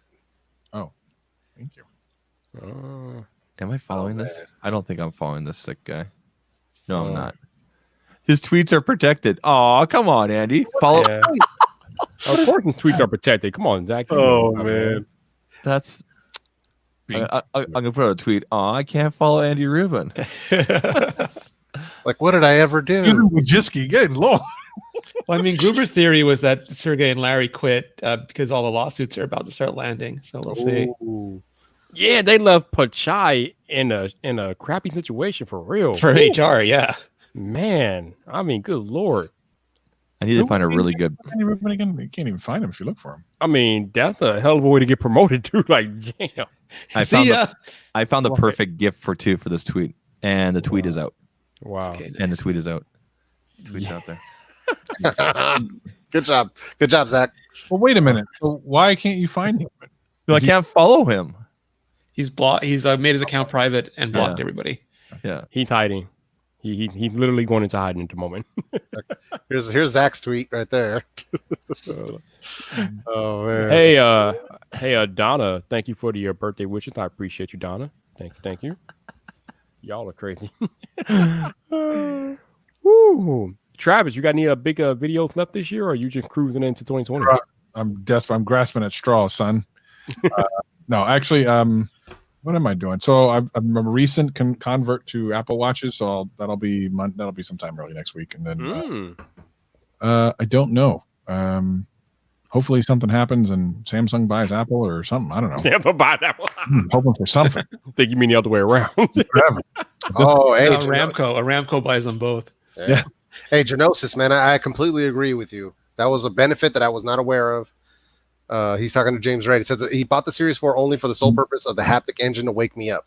Yeah. And dude, that is so clutch. Like, I had no idea, and it works like a charm. It's really good. Yeah. There is no way that little vibration is going to wake me out of sleep. I don't think that can happen. Well, so because I hadn't even set up. The reason I got the 4, I actually bought this from Greg because he had the 5. I wanted to get a 4 rather than a 3 because I wanted the AFib stuff. Because listen, I'm not 20 anymore. I'm like 25, 26, and I wanted to. I went right over everybody. Liar. But here's the thing. I wanted it because I had seen all these stories, and this is a bad reason to want it, but I guess maybe it's a good reason. I saw these stories about it, like saving people's lives. And I'm like, well, listen, if I can spend a little bit extra money and get one of these, and it happens to like save my life, I mean, I might as well, right? Because I was already considering maybe getting one since I just recently converted the iPhone over the last month or so. And then I didn't know that I hadn't set up the AFib, so I set it up live on the podcast. I was scared as crap because Greg is walking me through how to set it up. I'm like, oh, it's not set up. I was expecting it to tell me if something was wrong. He goes, no, you have to do a test first. So I'm doing a test live on the live stream. I'm like, oh my god, this thing says I have like a heart condition. Because I'm gonna faint. I was sweating bullets, but that's something you have to set it up. I didn't know that. No one said anything. Apple. Well, I'm guessing from your reaction that everything was okay. Well, it's I had a nasal thing. I don't know. Whatever. Anyway, it's a sinus thing. I don't know. I guess it's fine. Sinus rhythm. Yeah, sinus rhythm. I don't know what that means, but yeah. Vyyyper, I have a question for you. What is your question? Earlier today, I put out. If you could highlight this would be great. Earlier today, I put out this tweet. Right. Why does nothing ever work when I wanted to? Share screen. Stupid thing. Okay, here we go. Earlier today, or a couple hours ago, I put out this tweet. I'm feeling festive today and giving. Right. Okay. So here's the backstory on this. People keep on giving me Tim Hortons gift cards, and I hate Tim Hortons. Okay. I even tagged them. They didn't retweet me, though, but I don't know. Whatever. I had a bunch of Canadians tweet at me. So I'm going to pick, with your permission, Vyyyper, I'm going to pick one person from Twitter and the other 10 and 20 from your chat. So if there are Canadians in the chat. Genosis. Not Gene. He gets everything. He got a bunch of cases from me earlier this year. Whatever. Not Geonosis. Just put a Canadian flag in the chat so I know you're Canadian. Maybe even the city or town that you're in. Void in Quebec. And then Vyyyper and I will pick two people tonight from the chat. Canadians. And the reason I say that is because it's Canadian money on there. So like the $20 gift card is that's like $2 American. So shout out to all the people from Regina. He back there with the Tim Horton. the city that rhymes with fun, but you know what? Deadpool's from there. That's right. Deadpool's from Regina. So also Nickelback. So you know what? Screw Nickelback, all right, Rene? All right. Okay. So for BMAC information, Tim Horton is a coffee company in Canada, basically. It's Canadian Dunkin' Donuts. They're actually owned by an American company now. Wait, Tim Horton and Burger King are owned by the same people, I think. Yeah, wait. Tim Horton has donuts too? They got donuts. Yeah. They got Timbits. Timbits, yeah. Which you saw in the Ghostbusters revival trailer. Right? And no, they're not donut holes. They're Timbits. Just like it's a toque, not a hat. BMAC. Where is that? Wait. There's the Tim Hortons in Minnesota? Oh, yeah. There's Tim Hortons. A few Americans, yeah. Yeah, there's Tim Hortons US, Tim Hortons Canada, but these gift cards are only good for Canada. So what was it? Can I get two toonies for a loony, or what was it?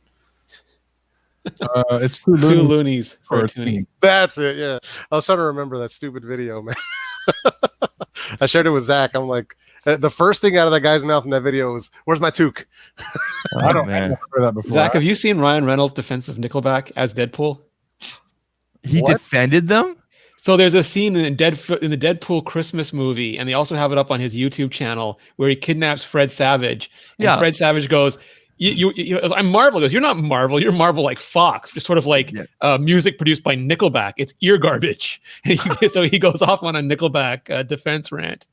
Oh, they won 10 Junos. Those count. I remember renting that and watching with my son here and there, but it's like a PG rated Deadpool, right? Yeah. Right. Yeah, with Fred Savage being held hostage. Yeah, I don't remember that part, but I'll send you the link. Ryan, you've let me down. Okay, so Nickelback originally formed in a small town 3 hours north of me called Hanna, Alberta, which they filmed that video. Look at this photograph. That's where they did it. Okay, and then Chad Kruger, or we'll call him Chad Turner. That's his real name, moved to Vancouver, and he actually worked at a Starbucks, and people had paid $4.95 for coffee, so he kept on giving them their Nickelback.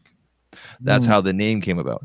And then they became too cool for school. So I was a huge Nickelback fan. I have their very first album. It's called Hesher. And then after that, they had an album called The State. And then Silver Side Up came up with which How You Remind Me, and that song came out shortly after 9/11 2001. That's why it took off. But it was shortly after that they were like, we're so cool, so they fired their drummer because he wasn't quote unquote as good looking as the rest of them, and that's when I was done with them. That's the story. #Facebook. You know a lot about Nickelback. I know too much. It was almost like an iPhone case takedown in miniature form. Yeah. Yeah, so that's why I have a problem with Nickelback, and every song sounds the same. But you know what? They found a format and it works. They're just like Box Therapy. The problem was we didn't export them to the U.S. like Bieber. If we keep them in Canada, we end up turning on them. You guys can keep Bieber. I honestly, America, I'm sorry that you guys have to put up with that little thing. Okay. Hey, Marco, thank you for the birthday wishes, man. I appreciate you. Man, happy birthday, Vip. Hey, Renee, you watch The Mandalorian? I do. Are you caught up with all of the episodes, or? Yeah. How you liking it? I love it. I think it's great. It's like it's a spaghetti western set in outer space. I like it. It's fun. Hey, it's basically Lone Wolf and Cub, and they go through all the other Kurosawa movies every episode. Yeah. Renee, you know what they're remaking? Airwolf. No. A lot of people won't get that. A lot of people won't get that reference, Renee. I get that reference, man. Oh, nice. Yeah. Well, the last one was like Seven Samurai, right? Or no, the one before, the Gina Carano one, was like Seven Samurai. Yeah. Dude, I freaking love it. I try to tell people about the Shogun Assassin, and they're just like, "What? What are you talking about?" I'm like, "Only the greatest movie ever," but I digress. We were just showing my godkids are like old enough now to watch Rurouni Kenshin, and we've been showing them that. So good. Oh man, come on! I know you watch it, Travis, right? I have no idea what the hell you're talking about. But Now, mind you, a lot of people don't know this. Travis is a massive Jackie Chan fan, just like myself. So, except I haven't had the honor of meeting the man. I know someone who's on his stunt team, and man, they almost die on a regular basis. It is so nuts. The day before I met him, one of his stuntmen did die. Oh God. Ooh. Dude, he's like, I can't afford CGI dinosaurs. I'm the only special effect I have. He's like, one of his guys passed away. Let's bring in Travis. Yeah, nope. Travis is like, no. Bruh, I don't even do my own stunts. What are you talking about? Oh, man. I got to get running, though. But Vype, it has been an honor, as always. Looking forward to many, many more. Thank you, sir. I appreciate you. Doing all the things. It was really great to see my pack, my Zach pack, my El Jefe crew, my Vype cast, my Mr. Rene Man. We got you, man. Mr. Rene Man, like Rain Man, but Rene Man. That's the new merch, baby. I was going to ask if Apple goes to a twice yearly schedule, will Vyper do a twice yearly birthday? Yeah, you got to do it exactly 6 months from your birthday. You got to do another birthday. Yeah, I don't even. Oh man, we haven't. The birthday note and the birthday S. Like you can totally do that. Oh man, I don't know how I feel about the whole the birthday and the birthday A. Oh Lord. Right. 35 and 35S. The birthday and the birthday T. It's birthday 2 Electric Boogaloo. There you go. With twice the Herbie Hancock. Oh, Herbie was the man. He was. Bruh. Dude, okay. Vype, go ahead and highlight that. Y'all good. Peace and love. All right, dude. What am I highlighting? My chat there real quick. Okay. Oh, I don't think there's many Canadians in the chat. Zach. Well, we'll see. We'll pick 2 people. We'll see. Yeah, see, Tish knows what's up. She says it's called a half birthday. You got to do it, man. I don't know. I mean, but yeah. See here, Renee. Here we go again. Apple's been changing stuff up a lot lately, and now that they're talking about going to a 2 release thing. See, here's my thing though. For the longest time, Apple has released iPhones once a year. So once a year, it was like a mega event. You know when they're coming. You get ready. We got all the leaks leading up to the iPhone release. And then September hits, you get the keynote. And then the week after or 10 days after the keynote, bam, iPhones drop.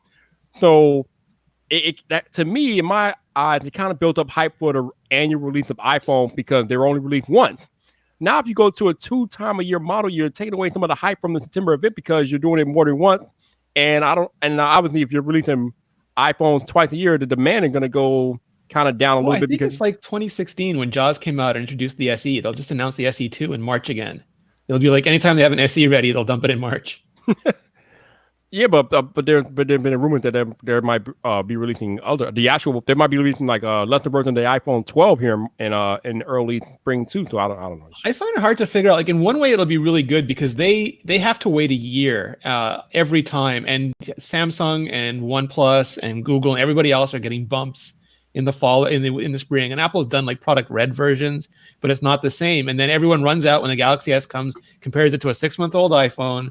You know, and they're out of the attention. And this way, I just don't know how they do it, because you don't want to release the popular one out of the holiday season because it's the popular one. Right. But you want to put out the one that's the pro version when the chip is 6 months old? No. So, I mean, they got to figure that out. Paulie G, thank you for the super chat, Paulie G. I appreciate you, man. I appreciate you.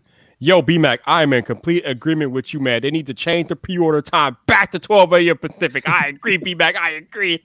I still can't believe they changed the pre-order time. That's so annoying. I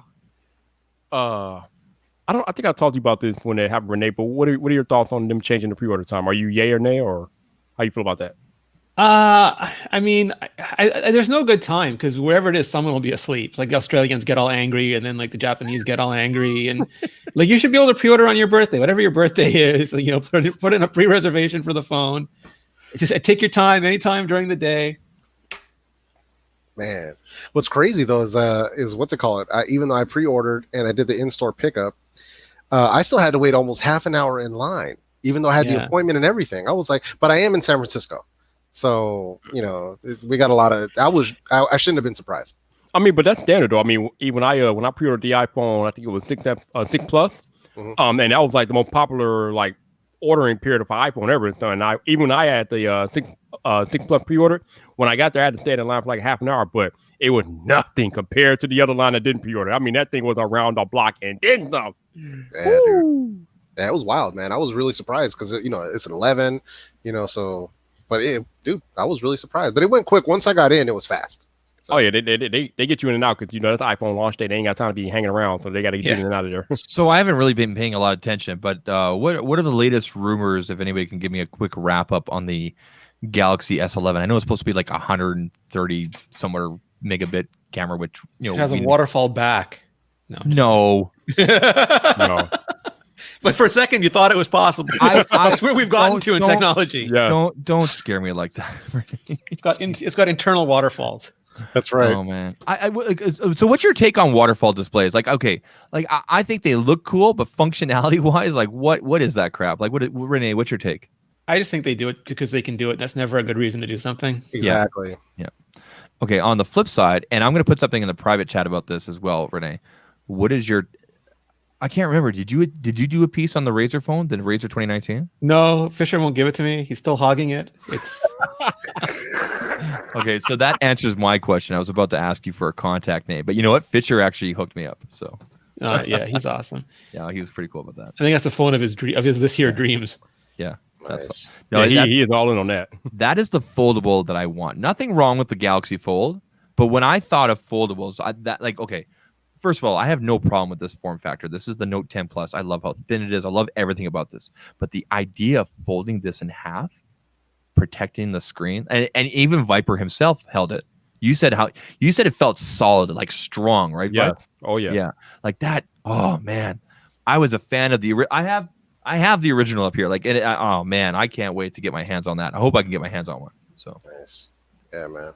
Yeah, that new Razer is legit. I just don't know. It doesn't really do much other than fold, but the phone itself and the folding mechanism is definitely good. Yeah. Last time I saw Michael Fisher, he was still rocking that BlackBerry. I don't think. I don't know. I think he's put that down. He's got an iPhone and a Pixel. Last I saw him. Oh, okay. Like, well, I saw him in February at the Galaxy event. So that was. I know he was sad that he had to give up his Galaxy Fold back to Samsung. like I was a fan of this. I was not a fan no more. I was a fan of that. Never mind. Do not hit it with your chair when you reach over. Do not run over it. You know, like an episode of Brooklyn Nine-Nine all of a sudden. Good call. That's a stand-in pick. Bam. All right, we're good. I was I was a fan of the original. Like, just the premium feel and everything like that. Like, I think this was the third generation right here. I got this off. Rene? Did you know the story about this? So I bought this off. I bought this off eBay for like $30, right? And I get it home and I plug it in and I turn it on and it's full of somebody's like personal information and phone numbers and there's pictures on there and like the kind of pictures you probably don't want to show your mom. I'm like, okay, I'm not going to stop going through this. So I emailed the seller. I'm like, hey, this is what's up. And by the way, it doesn't charge. And they're like, oh, no, it does charge. It just, and I said, okay, but what about the personal information? 2 hours later, you've been refunded. And I was like, I got a free phone. Good night to the Reds. Yeah. Hey, thank you for stopping and hanging out. Appreciate you all. Yeah, actually, I can't recharge my Razor. I still have my Razor V3 from when I originally bought it. I still have it. Problem is, I lost the Motorola charger. So any of my other mini USB cables that I have won't charge it. They won't. It says you need an authorized charger. I'm like, are you kidding me? I've used 3 different mini USB cables that I found. I can't believe I actually had a couple, but none of them. It says it's not charging, but it actually charges. It's really weird. It's really weird. All right, maybe I'll try it again. But I got it for the sole reason of kind of doing like a side by side. Like obviously they're completely different devices, but for the I'll tell you right now, the nostalgia got me. Anything nostalgia like retro, I'm gonna buy it. Yeah. That's who I am. I bought the Sega Mini, I bought the NES Mini, I bought the Super Nintendo Mini, I bought the PlayStation piece of crap, whatever they brought out, and everything like that. So yeah, nostalgia, I'm all over it, man. As evident by your backdrop and your layer over there. Well, this is minor. I mean, it could be a whole lot worse. I don't know. I want to get the Teenage Mutant Ninja Turtles one, but it's big, and I don't know where we're gonna put it. Like, I could probably put it in the corner here, but I mean, did Travis send you the link to that one he just got? He got. No, I saw his video, and I got the link, and it's like all these games and everything, right? So it's the one where you can load games, and you can do Steam into it, the Steam games from your Steam library into it and stuff. See, I'm kind of a purist. I just want the one. Yeah, I hear you. Do you mean right? So, but I did order, and it's supposed to be here tomorrow. One of those long things that you hook up to the TV. Oh. Right. So the one that Cool Toy did the thing on. You guys were doing the Amazon Live thing. You guys went down that hole. Yeah. Right. So I did order that night. So yeah, we got to be careful on that Amazon Live, man, because we got kicked off already. So did you guys get in trouble? No, they ended up. It was a false positive, but still, it was just funny because all of a sudden we just got. What happened? What happened? They thought Travis had said "what the heck," and they thought he said "what WTF." So then they went back to the replay and they're like, okay, cool, we're good. So there's somebody live watching, or is it just their algorithm? I don't know. Good to know. I mean, I've read through the disclaimer and the NDA and everything like that, right? But good to know. You gotta watch the language, man. Yeah, Jeff and Bezos, he sits there like Ozymandias with all the TV sets. That's it. So let me ask you this then, Jeff, because I couldn't get a clear answer from our contact there. Right now, for example, I have my name down here and I got the hashtags. Is that okay to have on there, or should I just no? What do you mean? You see my name down there? It says Zach Talks Tech and then hashtag Zach Pack and then on Team Unfiltered. Would that be okay to be on there on the Amazon thing? I don't see why not. Yeah, because BMAC has his where he has like BMAC puts a screen up and it says like at BMACadelic and like it shows a Twitter, Instagram. Okay, so that's okay. Yeah, I think that's fine. It's just basically I don't think you want to do any verbal calls to action that makes sense. That makes sense. Yeah, that makes complete sense. Yeah. And then also be mindful of the products that you're picking out. Yeah. So yeah. I'm doing a whole Pataka thing. I'm doing a whole thing on my favorite Alki, my favorite Anchor stuff. I'm going to be doing, and then I'm doing I spent 2 days putting this together. Simple, smart lighting. So for example, like those LED strips that you can buy for like $20. Nice. I bought 3 of these actually for my family. You put them around the outside of your TV on the back, and then you plug them into the USB port, because nobody uses the USB port, right? As long as it's 0.5 amps or higher, which usually you have a 1 amp and a 0.5, you plug it in there, and they're usually not powered until the TV's turned on. Then you've got backlighting against the wall, and it's actually better for your eyes and everything, for the blue light and everything. So that's a simple solution. I got that for my dad. I got that for my uncle. Got one coming for my sister. So like you don't have to buy $100 Hue setup. You can start with that, right? Hey, DJ Fabio, thank you for the birthday wishes, man. I appreciate it. Happy born day. That's Rene. Awesome. Yes, sir. Portless iPhone. We're not ready, Rene. We're not ready, bro. Well, I mean, again, it's like a 2-year rumor from now. I'm pretty sure every vendor has a portless phone. Like I kept hearing about a Google Pixel 3 that didn't have any ports, but they couldn't get remote restore working, so they didn't ship it.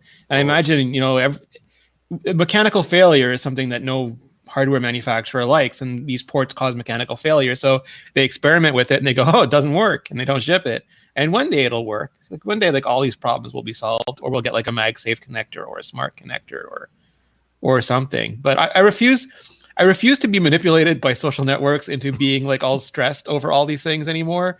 It's like, oh, And I also don't know if like they're gonna start playing Quo. Like if some of the vendors are gonna like. I remember once it's like, oh, iPad Mini is coming out, and it was like a bunch of BlackBerry Playbook screens. And eventually the vendors are gonna go, hey, we'll produce 3 of these. Dude's gonna pay $1,000 to someone on supply chain to get to like see one, and he's gonna write a whole article. Nah, ha, ha. It's like back when we started screwing with Gourmet by putting garbage into the code strings, and he sees like iPhone 13,7 or like iPhone pizza, hamburger. Like they just eventually those kind of things happen. Well, I mean, I know. I think you've talked about before about how the remote data recovery is not quite where it needs to be at to have a portless iPhone. I don't even know if wireless charging is where it needs to be at. On top of the fact that if your phone breaks, then you no longer have control over trying to restore it. You got to automatically send it in, or you got to go into the Apple Store. And then you probably got to be without your phone for a significant period of time. And nobody can be without their phone. The phone is like your main device. So if you got a portless phone that you yourself can't troubleshoot and you have to rely on Apple to do that, that's a problem. Yeah. And Dieter was like putting up the Palm Veer because that was so small that it couldn't fit any port. So they had Pogo plugs, and you would put a Pogo plug to USB or a Pogo plug to 3.5 millimeter if you needed to. And it was just magnetic, and it would just come off. It's magnetic. But Rene, there were reports a few years ago that the iPhone 10 was originally supposed to be a portless device. I mean, like they make these are rich companies. They have billions and billions of dollars. Anything that we can think up on like Twitter or blogs or YouTube videos, they can actually prototype, and I'm sure they do. They had Apple had large screen iPhone 4s, and they thought the screen technology was garbage. They never shipped them. They're so rich they can do all these things, and sometimes those things leak, and then we get all these stories. But don't you think like companies like Apple and Samsung have already planned like 2 or 3 years in advance, kind of thing, like what they want to do? Oh, yeah. They do. Like they're 2 to 3 years out, even like on their chip designs, it's 2 to 3 years out. And then Apple's advantage is because it's all in-house, they can actually target the chips for even like the version of iOS that's coming. And then everything, like they build the cameras to go with the image signal processor to go with the camera app. And all that takes a long, and that's why they tend to keep designs the same, because in the first year you got to fit everything in. Then the second year you can optimize, and the third year, you've got everything working really well because it's all completely known targets. Yeah. So, Rene, in your personal opinion, though, how close do you think we are to a portless iPhone? Like Meizu already shipped a portless phone, the Zero, right? And it was I don't know anybody who got one. We've never heard of that. We heard of it at that point. Now we haven't heard of it since. Yeah. And like HTC shipped phones no three, like the T-Mobile G1 had no headphone jack, and back then it was just weird. Nobody really said anything. So I'm sure we'll see them, and then or Samsung is going to say we'll never do a portless phone, and then the Galaxy Fold 3 will have no port. Like it's just going to happen. Yeah. So Rene, you did a video with I think his name is Ben Baharan. Yes. And you guys were talking about 5G chips and iPhones coming up and things like that, and how they can't really make their own 5G chip right away because they still have the agreement with Qualcomm and things like that. But we know that Apple's going to make their own in-house modems down the line, and I wish they would hurry the hell up, because right now the LTE in this damn iPhone 10 or not 10, 11 Pro Max kind of irking me.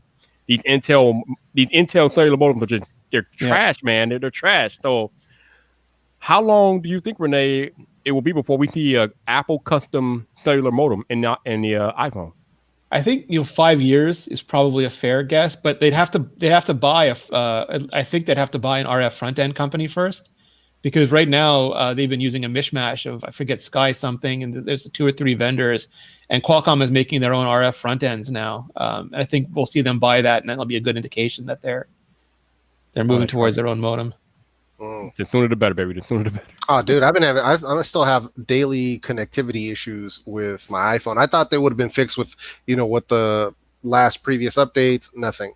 So, if like the Wi-Fi issue for me, first of all, was the changeover, right? So when it hands off from Wi-Fi to LTE, it basically, like if I leave the Wi-Fi field, it doesn't hand over. My phone just basically, it's like it's in airplane mode. Which phone is this? The iPhone 11.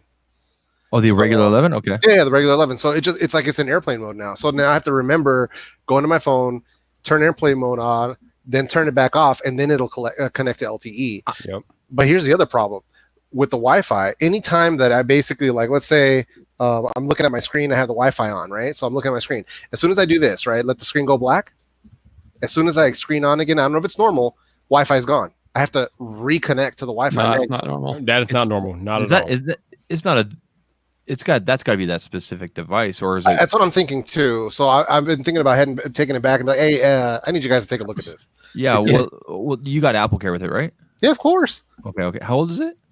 I got this. It's the first day that it came out.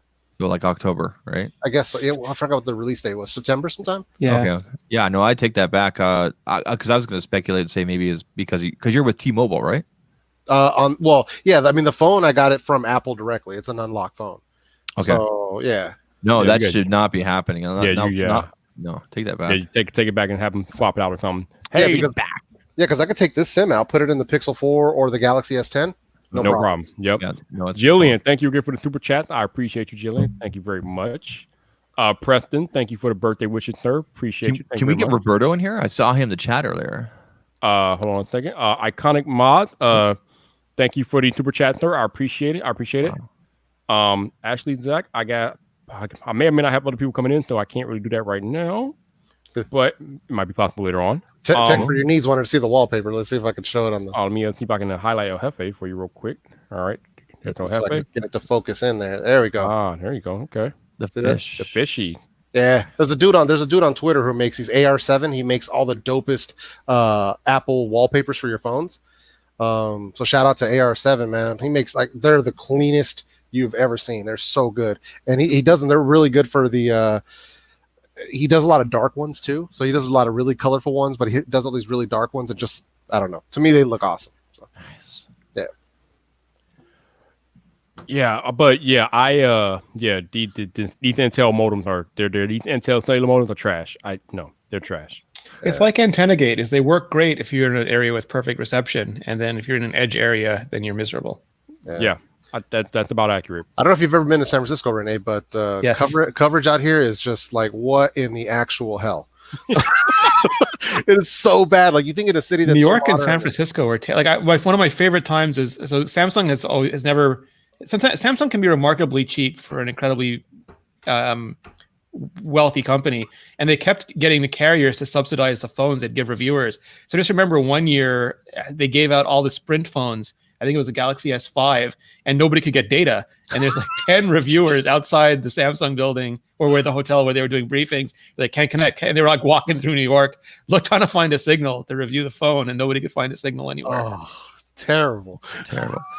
Renee, a quick question, because this has been a topic that Vyper's covered a lot this year.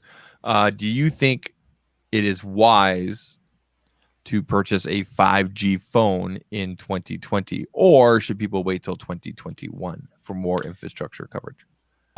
So for me, it's mostly the modem technology. Like I remember there were a few people saying, "Oh, the iPhone 11, the Pixel 4 don't have 5G, and that's not good because you're going to want it in 2 or 3 years." But those first gen modems were garbage, pretty much garbage, and you don't want that modem. It's like the Thunderbolt with an LTE. Like you don't buy the Thunderbolt because you're planning on having LTE in 2 or 3 years. It's just not smart from so many metrics. True. So for me, it's like when the second gen modems ship, and if they're really good, then I think it's not a problem. But if they still are really power hungry, really inefficient, and really bad at holding on, like I was watching Fisher's video again from the 5G tests he was doing in Hawaii, and he's like, walk behind a tree, I turn around, no more 5G. Yeah, that's just not what anybody wants. And the power thing is a big factor. I don't think a lot of people are talking about. Like, okay, yes, you can get 5G. Yes, you live in a city with 5G, but like, is your battery dying at 1 p.m.? Do you know what I mean? And is the phone getting super hot all the time? Yes, the hot thing. Yeah, the hotness. Yeah, some of these phones have a fail safe. If it gets too hot, it will kick you off of 5G back to 4G. So that's the problem. Mm-hmm. They'll gate you off the radio, then they'll gate you off the display, and then they'll just shut off. Yep. Oh, they told me to take my phone to Louis Rossman if Apple doesn't take care of it. I've noticed my Pixel 4 XL getting really warm. I wouldn't say hot, but almost close to it when I'm doing video of like 4K 30. And it's normal for a device to get warm, but not to the point where I'm like, okay, I need to stop filming. I think you're holding it wrong, man. So it's funny because T-Mobile just released their nationwide 5G a few days ago. Now, T-Mobile 5G isn't really like futuristic like 5G like Verizon because they're using mid-band and low-band 5G. They're not using the multi-millimeter wave technology like Verizon is. So the T-Mobile 5G speed that you might get are going to be a lot lower than what the speed test we've been taking with Verizon 5G phone. However, the cool thing about T-Mobile 5G, as they're branding it, is that you will get more coverage. You'll get coverage practically everywhere because they're basically just converting their current spectrum over to higher speeds and enabling 5G that way. But the 5G speed that you will get with T-Mobile will be higher than what you normally are accustomed to seeing with 4G. I think somebody said basically T-Mobile 5G is what 4G is realized. It's like the max potential that we expect from 4G is what you're getting with T-Mobile 5G. So, I mean, it's progress, I guess. That was Daniel Bader's thing. He said that it would like the biggest thing that sub-6 5G will deliver is the promise of LTE to people who are in areas that have never gotten either good coverage, or areas like San Francisco where the congestion is so bad and towers don't stop people joining when they're full. They just add another person and fail, and collapse because it's good networking technology right there. So it's just going to be a much better, more robust technology, and most people don't even have good LTE. So for them, it's going to be a huge improvement. Yeah, like you said, definitely getting LTE out to those more rural areas will definitely be a significant improvement from what they've been accustomed to of years past. Yeah. Ooh, man. So, well, Hefe, what else? Have you got your Christmas shopping done? What's going on with you, man? Nah, man, I'm still trying to figure that out, dude. I literally. So here's the problem when you have people, when you have non-materialistic people in your life, it makes it extremely difficult to know what to buy them.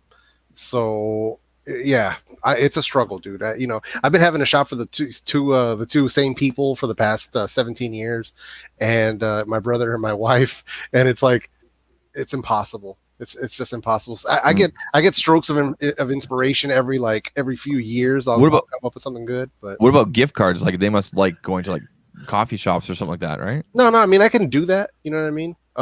It's just one of those things where I try not to do that. That's always like the fallback if necessary, and I'll do something big. Get them like a $250 gift card to somewhere. So it's not like just chump change. They can get something good, but it's one of those things where I try not to do that if I can come up with something good. BMAX says, give them a Tim Hortons gift card. That's right. Or a super chat. That's right. Super chat. Let them a super chat. Boom.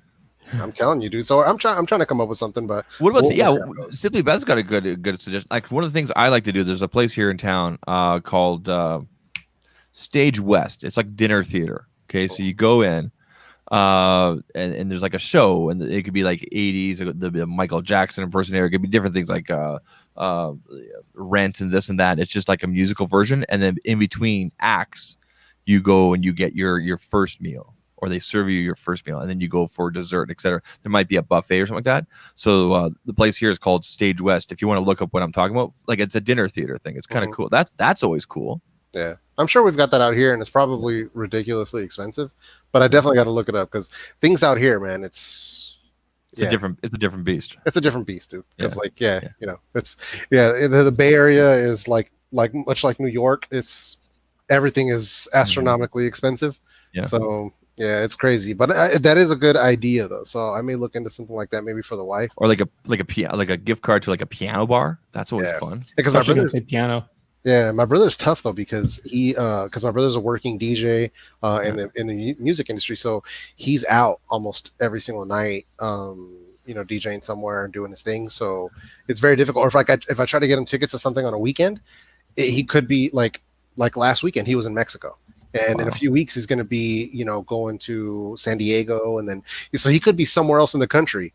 And it's just like I have to be. Does he take Uber or anything like that when he travels? I think so. Then what you do is you get him some Uber credits. Yeah, it might be the way to do it. There you go. And then hey, you know what? Next time you travel, your cab around town, everything is covered. There you go. Right. That might be a good idea. Yeah. Keep that one in mind, man. Boom. There you go. Thanks, dude. Hey, Rene, I know you're not going to buy one, but I mean. Are you going to get a Mac Pro review unit at all?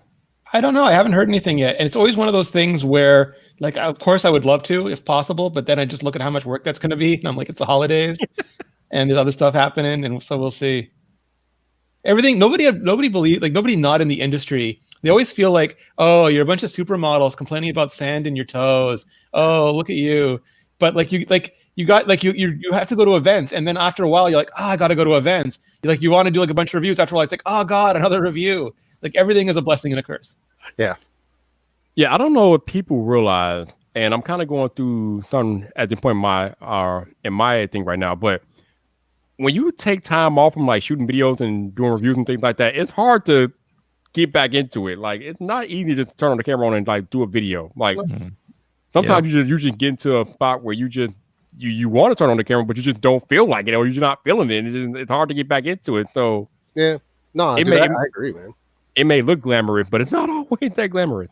Nah, dude, you have to be in the right headspace, man, because when you guys see that I don't drop a video in like more than 6 or 7 days, it's because every time I try to shoot, my head's not in the right space. I find myself, I come down here to the studio and I know what I want to do. I have it all in my head, or I might have the notes written down. I know exactly what I want to do, but then it'll take me 3 hours to get the camera turned on. Not because I'm distracted with stuff, just because I'm overanalyzing. Okay, so for example, my video that I did recently, like I actually recorded it 4 times, and the recording that you guys saw, I had finished recording just 6 hours before the release. Nice. Like I already knew how the edits would go. I knew I was going to open up with the deleted video and the cuts and everything like that. I knew I was going to cut to Travis and then John and then go to my stuff, and then I knew exactly. But there were parts in the video I left out that I kind of wish I left in, like for example the mag part and everything like that. But anyway, like I said, I sat here for like 3 hours before I finally did that 4th recording, and like you said, you just have to be in the right. It's hard to explain, right? The headspace thing. Yeah, right? yeah. Yeah. The Apple stuff is like I talked to my friends at Android Central, and it's so different. Like the Apple doesn't do the pre-briefings. Like for a lot of the Android stuff, they go out early, they see the stuff, they know everything that's coming out at the event. They film all their hands-on videos. Hands-ons go up when the event's going down. Like nobody knows what Apple's announcing. Like not really. Like there's rumors and stuff, but like you don't know everything. No one's seen it beforehand. No one's done hands-on with it beforehand. And then you'll get it. And sometimes again, there's like a 24-hour embargo. And it's great to get it, but you're like, I'm not sleeping. Like not for, and then the next thing is like a 48-hour embargo. It's like, well, that's 2 days of not sleeping. That's great. Hey, speaking of Apple, Rene, for the first time in I guess 30 years, they're going to have a presence at CES. Yeah. What? They're going to be talking about Jeff. They're going to be there talking about privacy. It's not going to be Tim Cook and the big boy, but an Apple executive or a representative is going to be at CES to give a talk about privacy. I'll be sure to wear my Tim Apple sweater. I have one too, man. I'm gonna wear it. I'm totally gonna wear it. Hey, I had no idea because I've been getting really funny looks in San Francisco of all places because I got the light gray one. It says Tim Apple and it's got the rainbow across the bottom of it, and it's original Apple logos, the rainbow colors and this and that. I'm getting all these funny looks, and I'm like not putting 2 and 2 together. And my wife's like, "It's because you're wearing a rainbow on your sweater," and I was like, "You got to be kidding me, right? I'm in San Francisco." I was like, you gotta be freaking kidding me. But I guess that's what was thrown. I was getting like these weird looks, and then some people thought it was hilarious because they got it. Like they got the joke, and I'm like, all right, you get the joke. All right, cool. The sweater is so nice though. That merch, like his and like Marquez, and like the ones that are coming through. What's it called? That company that they do their merch through. Cotton something or other. Cotton Bureau? Okay. Yeah, Cotton Bureau. Dude, those hoodies are so much better than the Teespring stuff. It's like, I'm like, what the heck? I have like 7 Teespring hoodies. Yeah. And then I have that one, and I'm like, this is so much better. I need to get on with Cotton Bureau. Like who else's stuff do they do? I know they do Marquez. I know they do Jonathan, but I'm not sure who else. So actually, Rene, you're probably going to end up going to CES just to cover the environmental talk or the privacy talk. I keep not the environmental. Yeah, talk. it's what's her name? I'm blanking on her name again. Is it? I have it here. Is the Jane? Okay, yeah. You put the link there. Jane Horvath. Yeah, Director of Global Privacy. Do they have an app out yet? Like so you can put all your stuff in? Is it updated yet? Do you know? The CES app. I always assume that comes out a week after CES ends. Sounds about right. Oh, they're the CES 2019. Yeah, it's last year's. Oh man.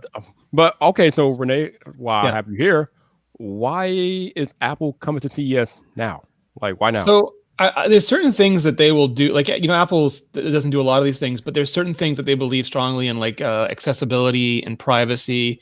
And they will use those as platforms to sort of they'll get up there and they'll say, we believe that privacy is a human right, and we believe that you need tools that minimize data collection, that make it transparent, that have security so that you can ensure privacy, So it's beating that drum, and any big industry forum is a good place to do that. Now, I don't know how many of you all remember, but I distinctly remember last year when Apple put their foot all the way in their mouth. When you got off the plane for CES, they had that big billboard on the building. Yeah. What happens on iPhone stays on iPhone, and then what? Not even a few days later, we got the FaceTime book. Oh man, the egg that must have been on their face last year. I mean, good Lord. Someone standing under that banner texting messages to Zach's new phone, and it's not working well for anybody.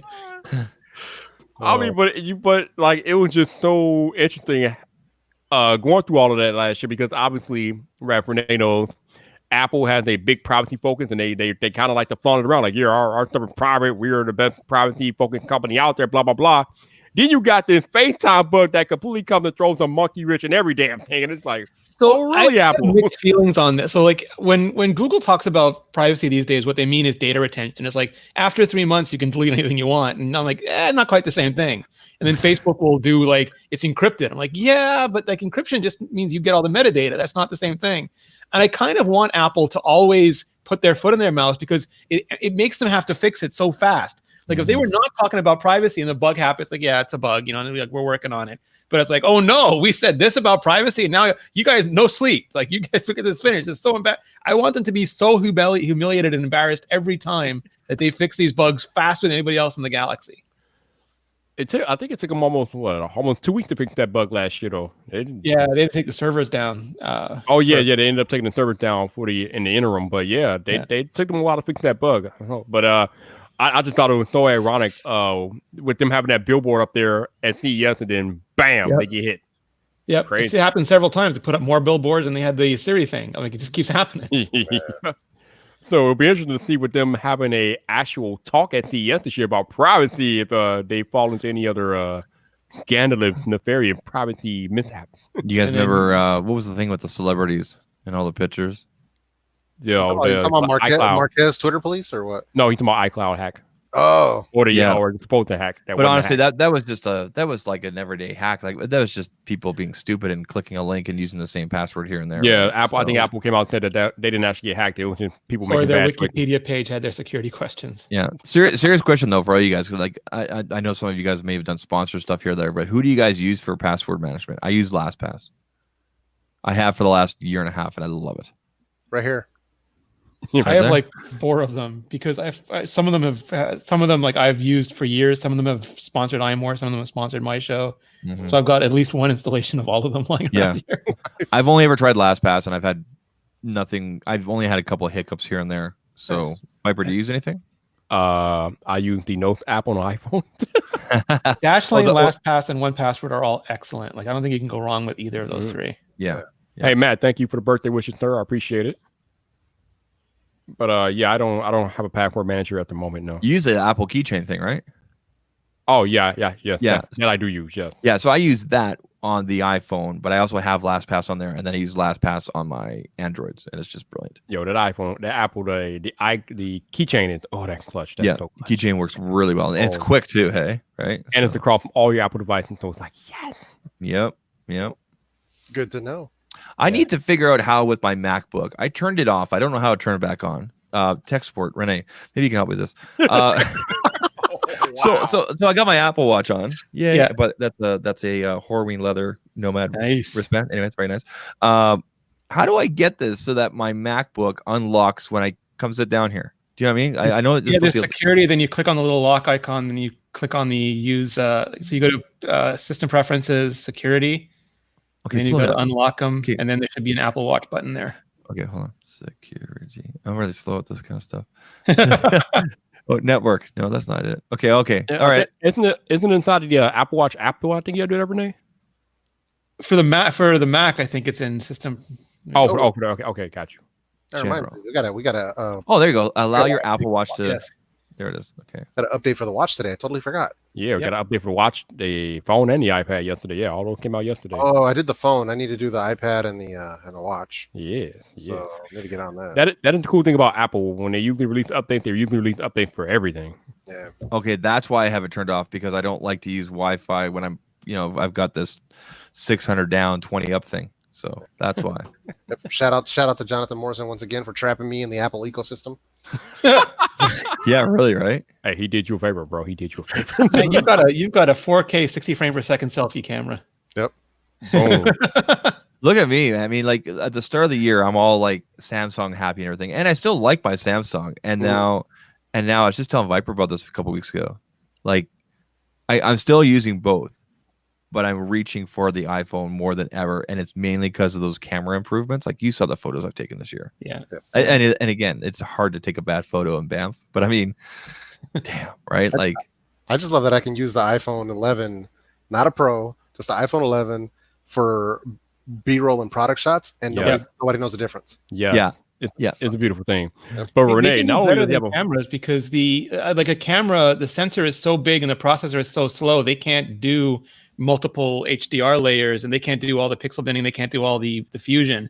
So you end up being able to take photos that are like bright and dark at the same time better than a normal camera. It's kind of mind blowing. Yeah, it's a trip, man. I mean, could you imagine? I remember hearing somebody talk about. Could you imagine if they applied this and made their own like actual like DSLR mirrorless type camera?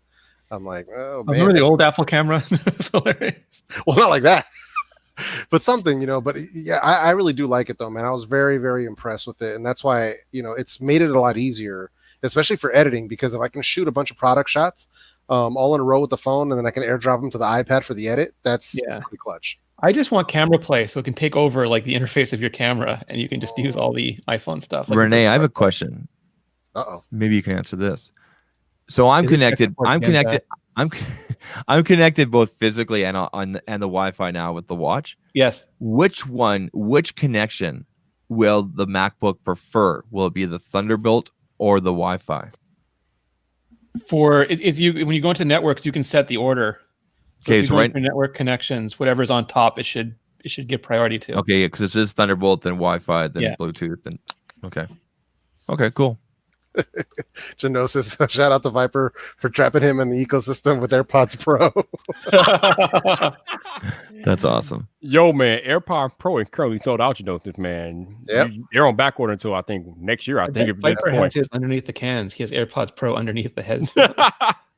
Not quite, but I do have them right here nearby. So never be home without them. I had Apple Trolls. Like, you know how rare it is to find Apple Trolls? I had Apple Trolls come in after my video that I just put out, which was the Liberty 2, the Soundcore Liberty 2s versus the AirPod Pro.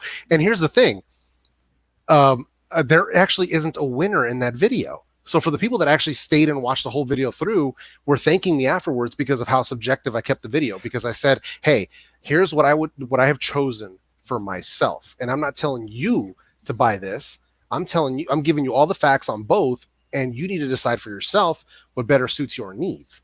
So there was no winner as far as that goes. They both do things very well. They both have their strengths and weaknesses. But the funny thing is the people that were in the chat who didn't even bother to watch the video.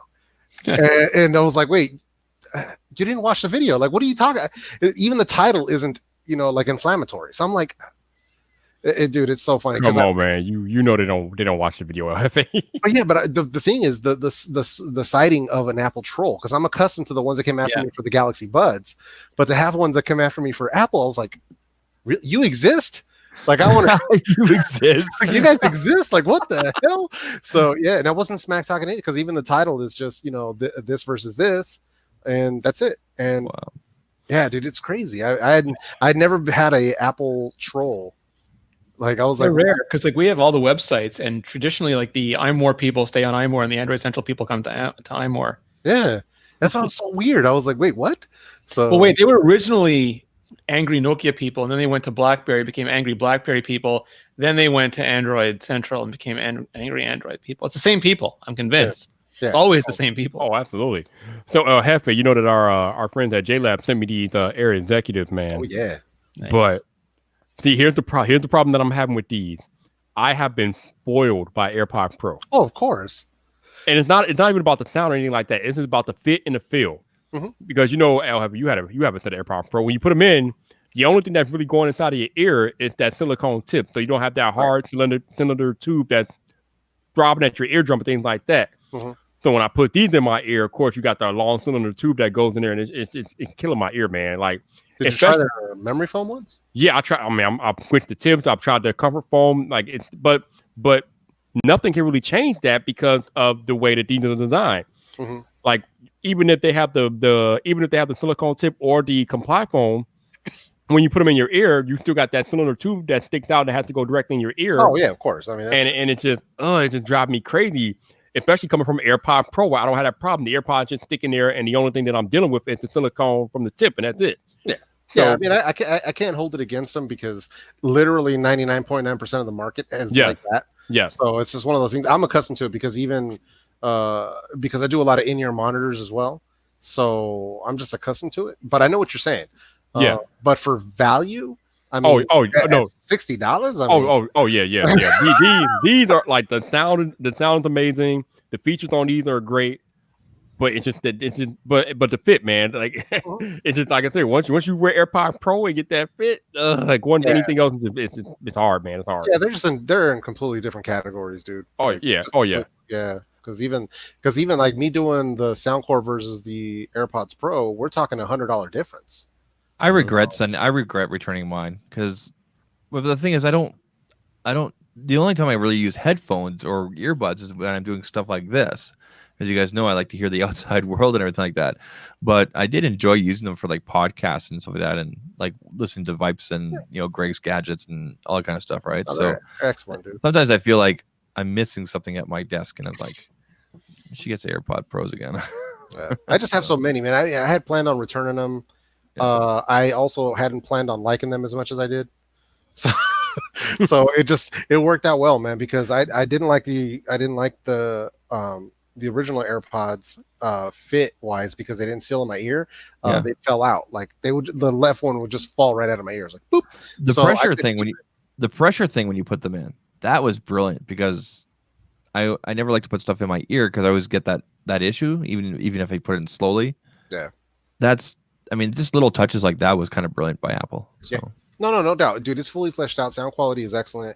Active noise cancellation, the transparency mode feature, the fact that it actually gets far better battery than what they claim, because of the battery test that I did on it. It gets far better battery than what they claimed. Mm-hmm. So I really do enjoy that. I had to tell people that. So it's a much better product. So I have no problem recommending them to people if they're in the market for it, whether they're in the iOS ecosystem or not.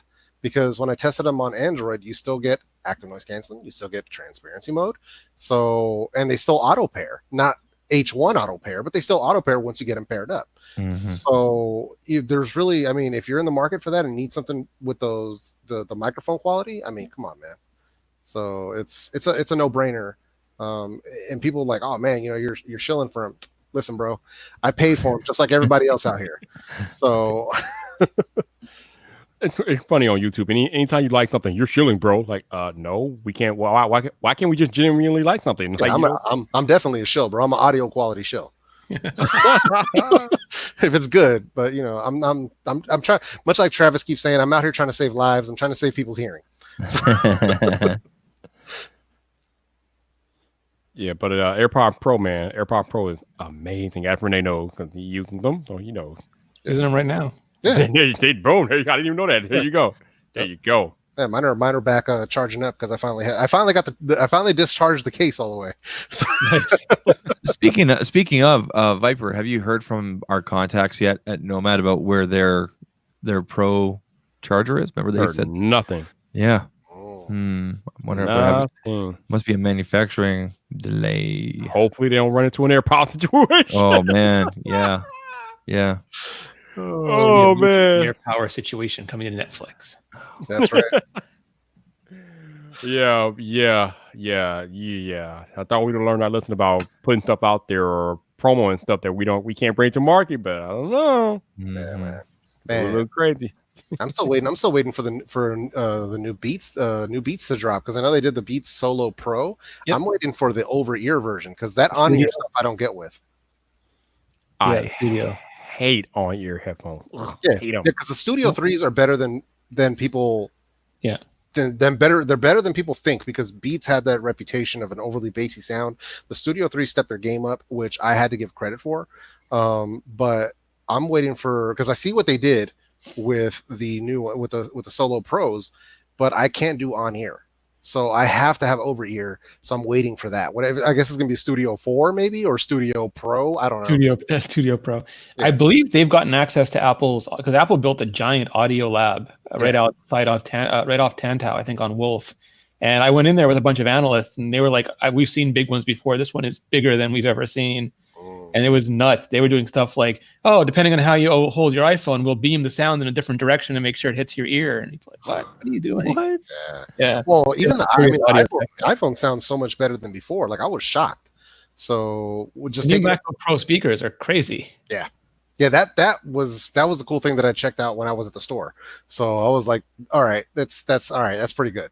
I saw his last video, and I was like, where am I in his room? Why am I in his room? Yeah, right. What the hell?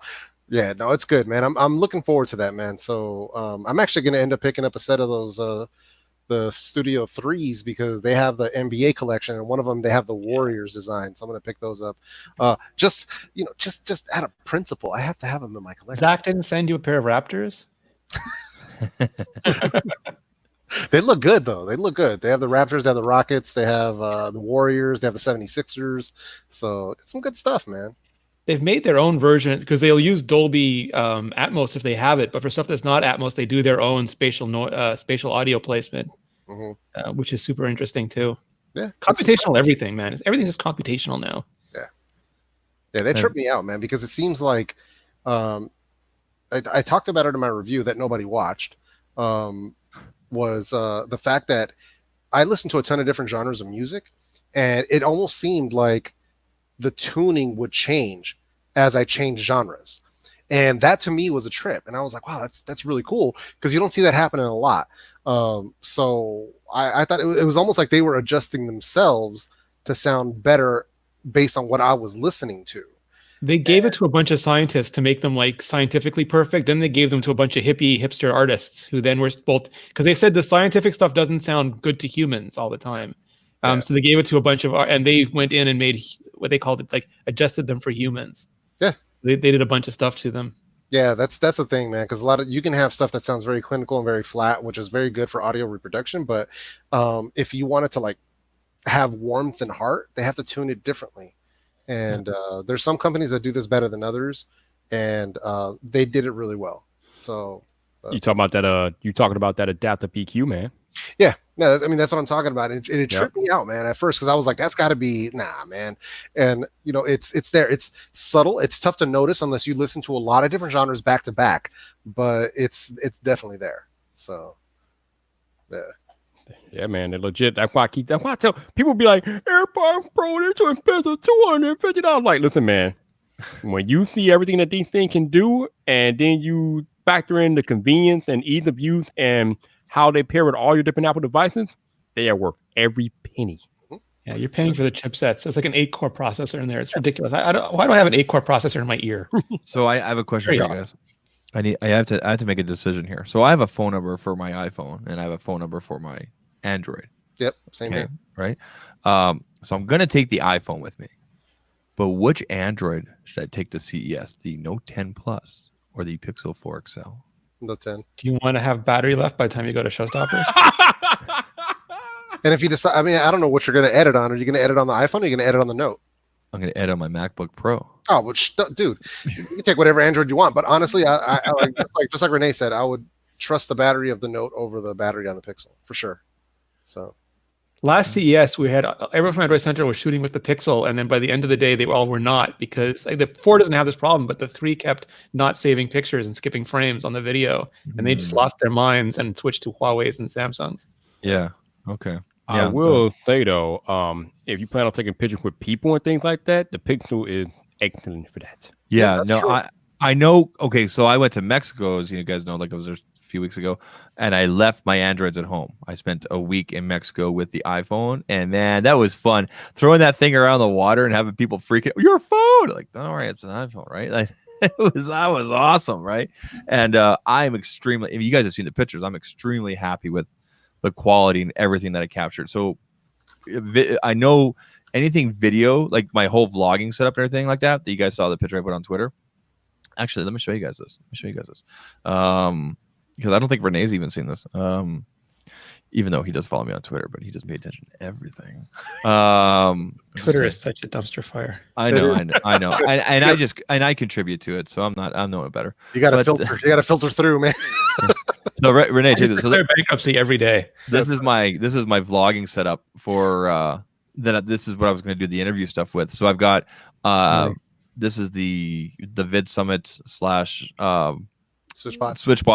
Yep. Then you get the deity microphone, and then going into the iPhone 11 Pro Max. Very nice. I'll be using because I know what the quality is like on the Note, because I did all that whole ballistic thing with the Note. So good call with that, guys. I'll take the Note and I'll take the iPhone 11 Pro Max. Oh, we finally waiting for you, Proston. We're waiting for you, bro. There he is. Finally conjured him up. There he is. Yeah, man. All right, let me get this out of here. I love that setup. Yeah. What? Rene like playing capper with me. I'm right here. Yeah, like no, I got mine right here, man. See, Zach. Yeah. Oh, you got a Twitch pod? Okay. Yeah, I got my Vid Summit. Daryl, you sent me one because I sent out a tweet. I was just giving him a hard time. I was like, yeah, I showed up last year at Vid Summit, and I was like one of the very first people to reply to that email saying I need a size 12 shoe. I showed up, they're like, here's some size 9s. I'm like, oh, that's great. I'll put those on my ears. Thank you. Right. So I ended up going home. I ended up donating the size 9s to the Mustard Seed. So it's like men's shelter for working men or something like that. Yeah. And then I ended up going on to K-Swiss's website and buying the shoes anyway, which started my Gary V tour of K-Swiss shoes, which led to K-Swiss being a sponsor. Oops. But that's happening next week. But so I put the tweet out saying and Daryl, like that, he DM'd me, what's your address? I'll send you whatever he's getting this year. I'm like, dude, it's okay. No, I'll send it to you. So he sent me the hat. The hat's back there. And he sent me the switch pod before like anybody else got it. Right? That thing is legit. Like, it's got little screw holes on the side so you can put like other mountings and everything. It's awesome. You know why he did that though, right, Zach? I know, it's promo. No, it's nothing to do with promo. What? He knows you. And really, you forget what happened with you and Daryl last year? Oh, the year before last? The thing. Yeah, that's why he did that. The thing in the chat. The thing in the chat. That thing in the chat. I went off in the chat. I had a temper tantrum, and and he thought he could ignore me. So I'm like, okay, we'll ignore this $25 super chat that everybody's gonna see where I flush him out. And then he pulled me aside and bit somebody. He's like, we're cool, right? I'm like, yeah, dude, we're totally cool. And he's like, because you kind of went off. I'm like, I went a little bit off. He's like, no, you went really off. I'm like, okay, well, let's not talk about this anymore. He's like, okay. So but one of the things a lot of people, unless I don't know if Renee's met him, but Daryl, man, he is one of the most giving people that I've ever met. Daryl is cool. Yeah. He's so generous with everyone. Just bringing me in and stuff, and having me at Vid Summit, and just everything else, man. It's just been so amazing. So shout out to Daryl, man, because he's a good dude, man. And I'm not missing another Vid Summit after this year. I will not miss next year. Yeah, it was a lot of fun, man. It was a lot of fun. I'll tell you that much, man. Was the new venue as open and as free moving as the Westin? Yes and no. It's just different. Put it that way. Okay. Yeah, it's just were the rooms nicer? No.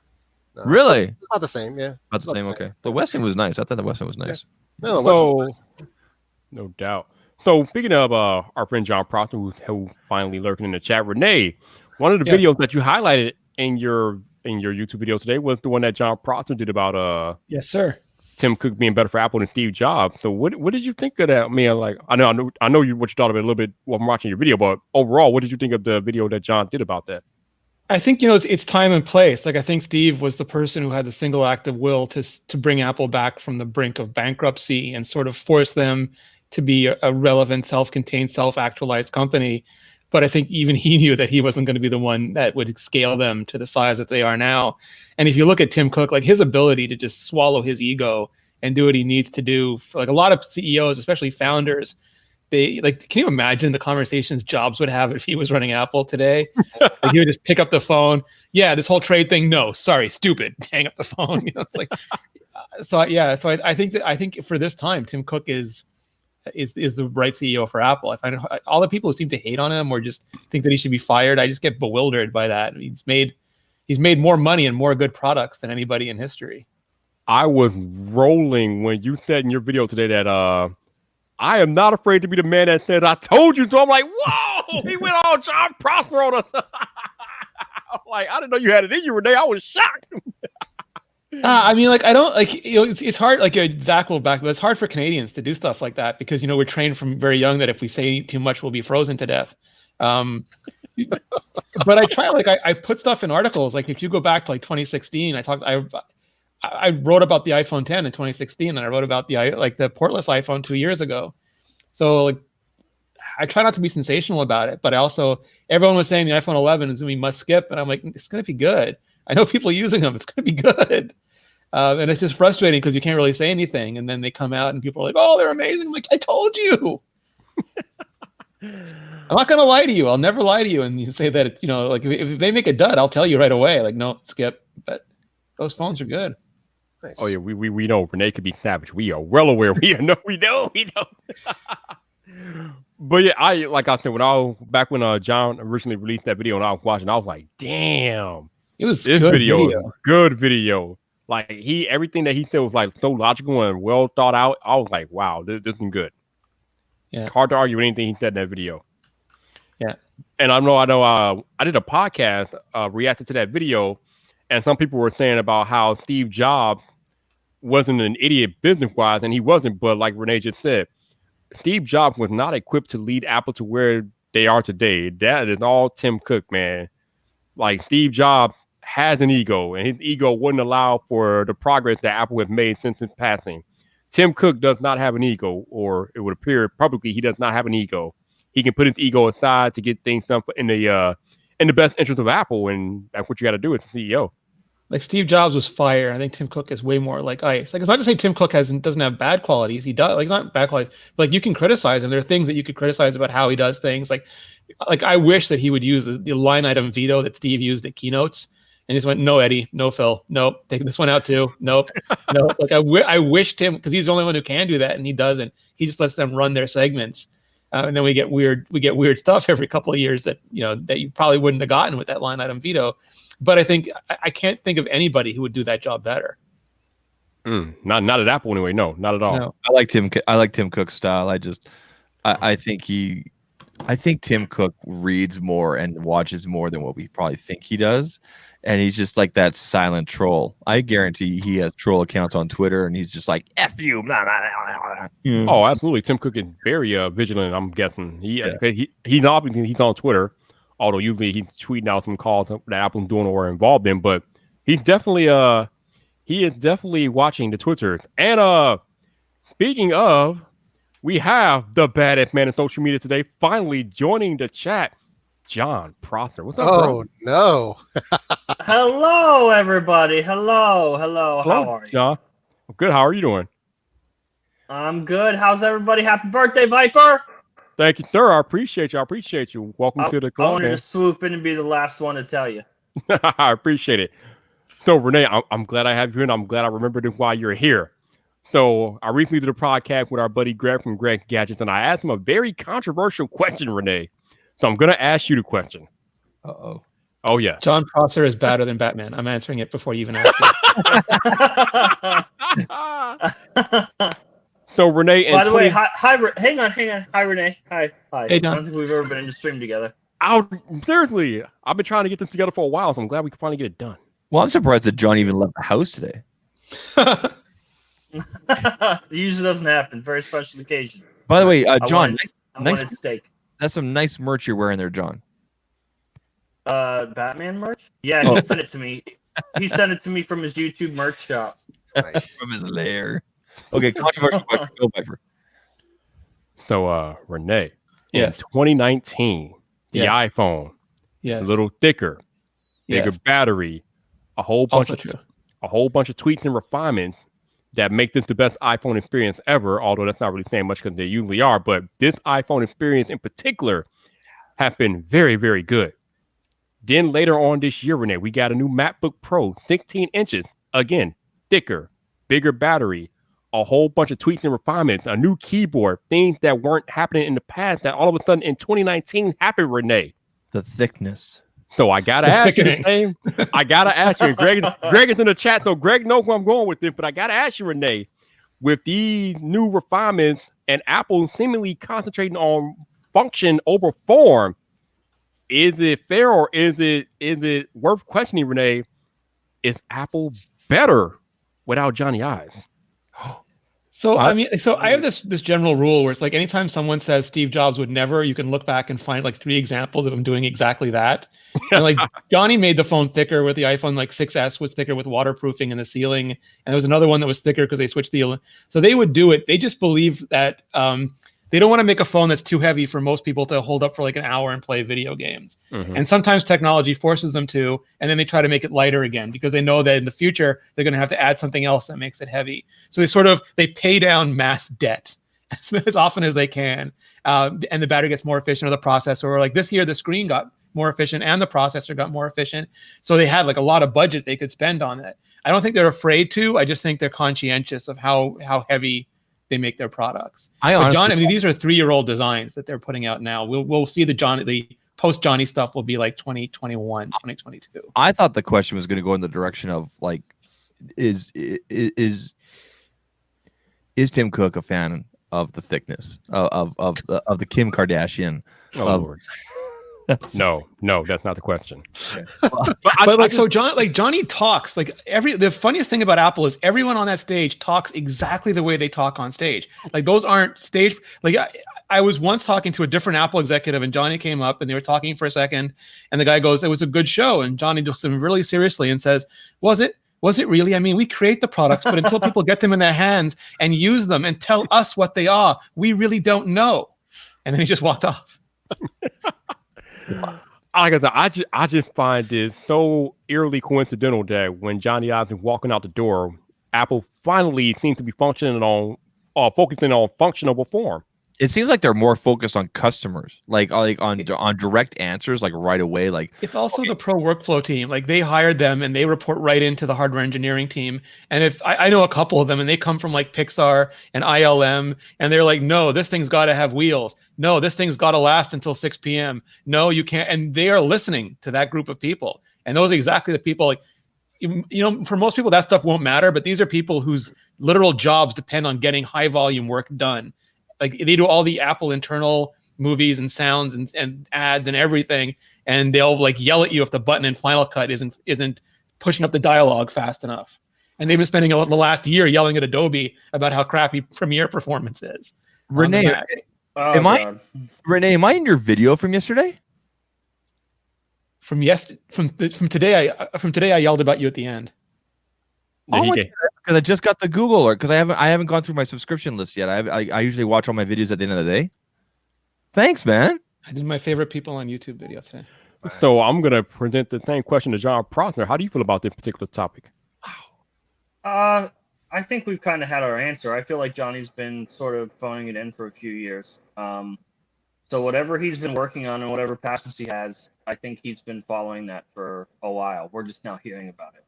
So I feel like he's been phoning it in. Not that he's been completely hands off or didn't care. I just feel like other people sort of led the way, and Johnny, I think he just wants to feel passionate about stuff again and feel good about making stuff. And I think this is his chance to do it. So I'm excited for it. And they still get to work with Johnny. Like they still get to have what is it? Love from? Yep. Yeah. Apple's still a Love client, from Johnny. So. Yeah. Well, apparently he wasn't given enough love to Apple, so now he's going to give love from Johnny. And love from Mark. I think he's been phoning it in for a while. So, and Apple's just listening all around the board now. Like they're just listening more to people internally, but also like just the community at large. I feel like. Yeah. I mean, it's like they hired a whole team of people to do what Steve used to do and just yell at them to get stuff right. Like, hey, this should last till 6 p.m. They shouldn't have a team to do that. Steve would be like, no, you don't need to charge this right now. I mean, I know they're a big company and they usually have products like years down the pipeline, but like I said, I just find it eerily coincidental that iPhone 11 Pro Max, MacBook Pro, and now the Mac Pro all happens at the same timeline. That's crazy to me. And these are things that people have been asking for over like. I think that just I think that just shows consistency across the whole company. It's not like one product is getting all the focus. Isn't true.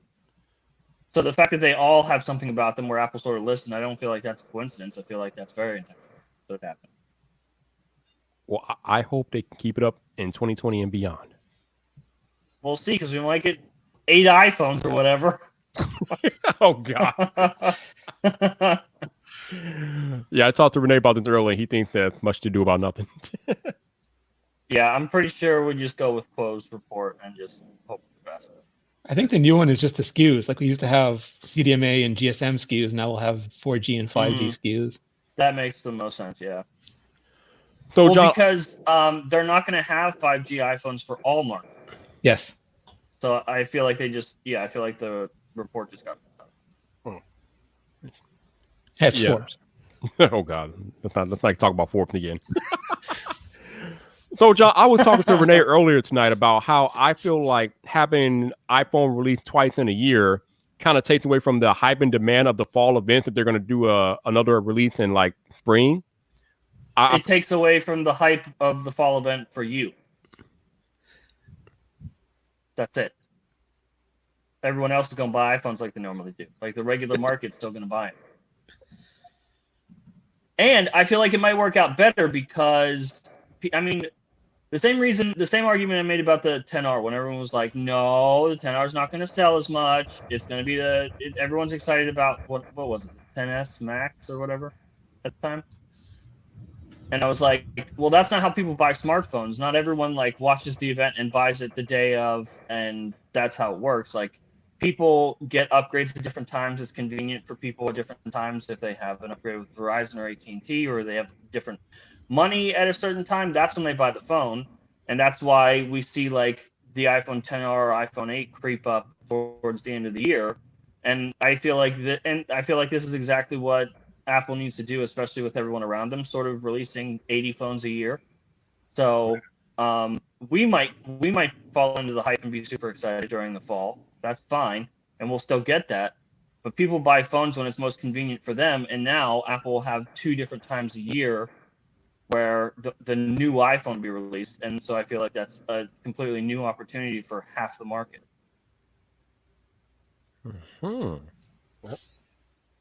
Interesting. I agree, though. The hype will be different, but only different for us, the people making videos about it. I'll have to work twice a year.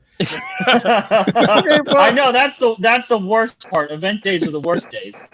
But here's the thing: like iPhones have been universally the top selling smartphones for years, so it's not like and Apple still gonna be right. But it's not. But there you go. But it's not like not having 2 iPhone releases a year has hurt them up until now. So why to change now? Because we don't know what it's like to have dual release cycles. We don't know. It's working for them now, but what if it works double? So Apple's been trying a bunch of weird stuff. I mean, they dumped the iPhone SE on us in March. We just came there. They said, "Hey, iPhone SE is for everybody." Threw them out. They said, "Go have fun." That's sold pretty well. It's working, but overall their sales are going down. Just because everyone already has an iPhone that works for 5 years. They're lowering the prices. Apparently, we shouldn't expect like a crazy price increase for 5G stuff. Thankfully. So I apologize. I'm still following this, but while you were gone, John, Andy Rubin made his Twitter account private and blocked everybody on Twitter. And got unfollowed. Right before I got on the stream, I like looked on Twitter because that's where Vyyyper sent the DM. And literally everyone is talking about Andy Rubin. And I was like, I got blocked a while ago. Welcome to the party. What happened? Why did you block everybody? A bunch of CEOs started unfollowing him, and then I guess like he made his account private and blocked the entirety of Twitter. Well, there must be something else coming down soon. Indictments. I don't know. We'll see. Renee, I put this in the private thing. I already said before, but thank you. I'm in your iMore article. That's awesome, man. Thank you. I appreciate it. Thank you. That means a lot, man, because I actually use you as a source for information and education, everything like that. So thank you. Thank you. Of course, anytime. And we lost Prosser. he dipped, man.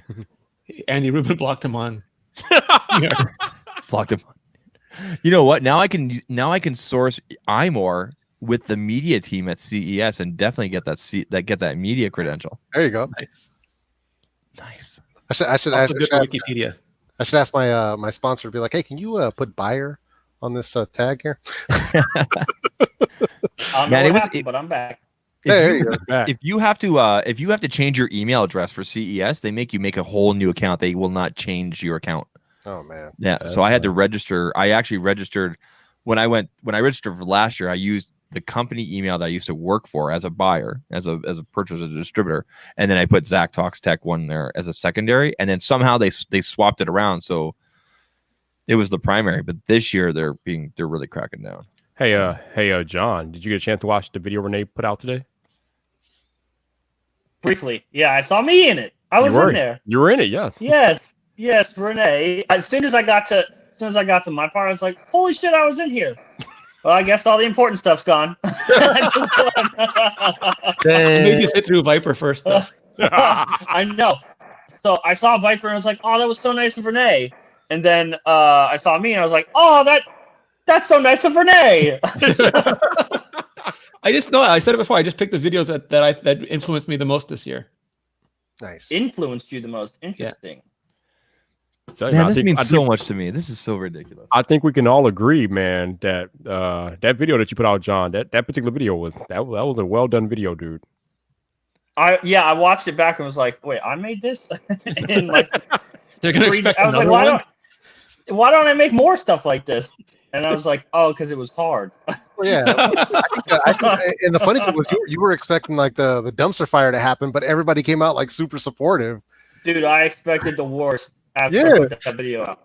It was so good. I told you guys the weekend before, like the Friday before, we released it on Monday or something, and I was on during Vyyyper stream. I was like, "Here's the title of the next video. It's going to be I'm going to cause a ruckus," and then no ruckus happened. And I was like, "How come when I make really dumb jokes, the internet blows up and there's a stupid ruckus that occurs, but I make a whole video about how your idol Steve Jobs probably isn't better for Apple right now, and nobody cared." They're all still on iOS 6. They don't have a functioning YouTube app.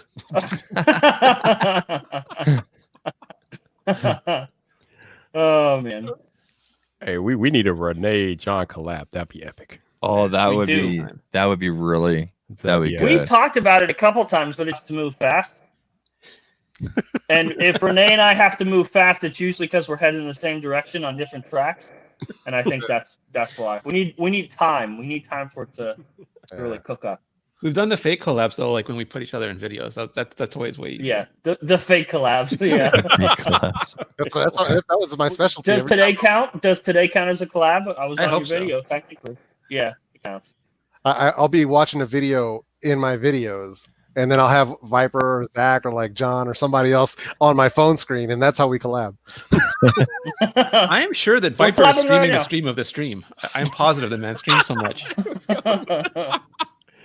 Man, it's hard to collab these days, man. Especially with the rate that we have to, the rate at which we have to put out video, man. It's like hard, dude. Yeah. Yep. Maybe Rene, we should do something simple like a mukbang. Oh god. Oh, actually, where we don't have to like hurry up and you know what you guys should collab on that would be really good and beneficial for the community is something like a podcast that people like to watch, like a show, John. Oh Lord. I didn't say it, John. I didn't say it. It was not my fault at the time. I'm just saying. I want to collab with Rene on like a big video like the Steve Jobs video. I'd like to do one. I've got the toque as well, man. I've got the toque. The toque? What the hell is a toque? He means beanie. It's the toque. That's beanie in Canadian. Oh, okay. A toque. I thought a toque sounded like a Canadian penny or something. We don't have pennies anymore. That's right. Or dollar bills. No. They smartened up, man. It's rough up there in America. We need to go with the program. Get rid of these pennies around here. I haven't touched a coin, I think, in a year. You got to get that Apple Watch, man. Just Apple Watch, just pay for everything. Yeah. I don't have cash on me ever, I haven't even seen coins in a year. I try to avoid coins at all costs. Yeah. Nobody got time for that. Nobody got time for that. Gentlemen, I gotta roll out, man. I gotta get dinner going, man. So happy birthday, Vyyyper. Thanks for having me on, man. I'm coming on, man. Seeing you, man. Renee, John, Zach, I'll catch you guys later. Gonna make me get on the computer. See you, fellas. Later, man. Bye. Bye. Yeah, you haven't been on your computer last And then time there were you've been on here. Yeah. You've Well, been because this is easier. When someone said I could do this on my phone, I was like, oh shit. that is true. Phone is good. You're talking to someone that doesn't even edit his own videos, Vyyyper. But you can if you have to. I did. I edited the Steve Jobs one. That was my last Oh, one. that was you? Okay. Nice. Every so often, I come out of editing retirement. You know, when you do edit, you are a hell of an editor. Thank you. That's why I quit. I just realized I was muted here the last 10 minutes talking to myself. No, we heard you. Did you mute me? I didn't mute you. What are you talking about? It's probably John. I think you automatically get muted after you say two. Oh God. I So think John, what did you think of the comparison Zach did? For the Pataka case, Mm-hmm. I loved it. I mean, I'm trying not to say much, Vyyyper. Don't put me on the spot. I'm trying- talking I like the promised- video. That's I it. promised that I wasn't gonna keep talking about it, but he makes it so hard. He makes it so hard. I don't want you to get too deep. I just want to know what you thought about the video. That's all. I think I can't. I think Lou's having a little bit of a breakdown. He's been really active talking to people on Twitter about this. I think he's actually taking the criticism and everything, because I was hoping to see I was hoping he would come up with that video today saying there's so much more. I really hope he like features some of the videos and things like that and says, you know, He's not gonna feature the video, Zach. I on. I want him to answer the questions directly. He's not. He would have. If he's saying stuff. See what I mean, Vyyyper? God damn it! They pull you back in. when he says stuff like "there's so much more to the case," okay, we're waiting. Yeah. There's been so many opportunities to tell us. He's not going to mention the videos because the second he mentions the front page tech video or anything like that, it'll draw more attention to what he doesn't want people to hear. Yeah. If he was going to say something, he would have said something in his first response video, which was, I don't know if we can count that as a response. I don't know what that was. Mm-hmm. I'm just looking. There's a new tweet up as of 47 minutes ago. From him? What did he say? Uh-oh. Spent the day filming the most boring, comprehensive video about manufacturing tool prices, aramid cases, history, Pataka not being the original manufacturer, case differences, my video being ripped, used as an ad, why I took it down, etc., etc. He actually said Pataka? Yes. Because that's the big thing. He hasn't actually said the name until now. I'll be shocked if this video gives answers. Yeah, I don't expect anything after that. You know what? Why has he waited so? He could have said this so much sooner and avoided all of this. So my video is now being browsed and suggested. So thank you, Lou. Thank you. Renee, which account did you use to tweet that? I'll stick it in the private chat.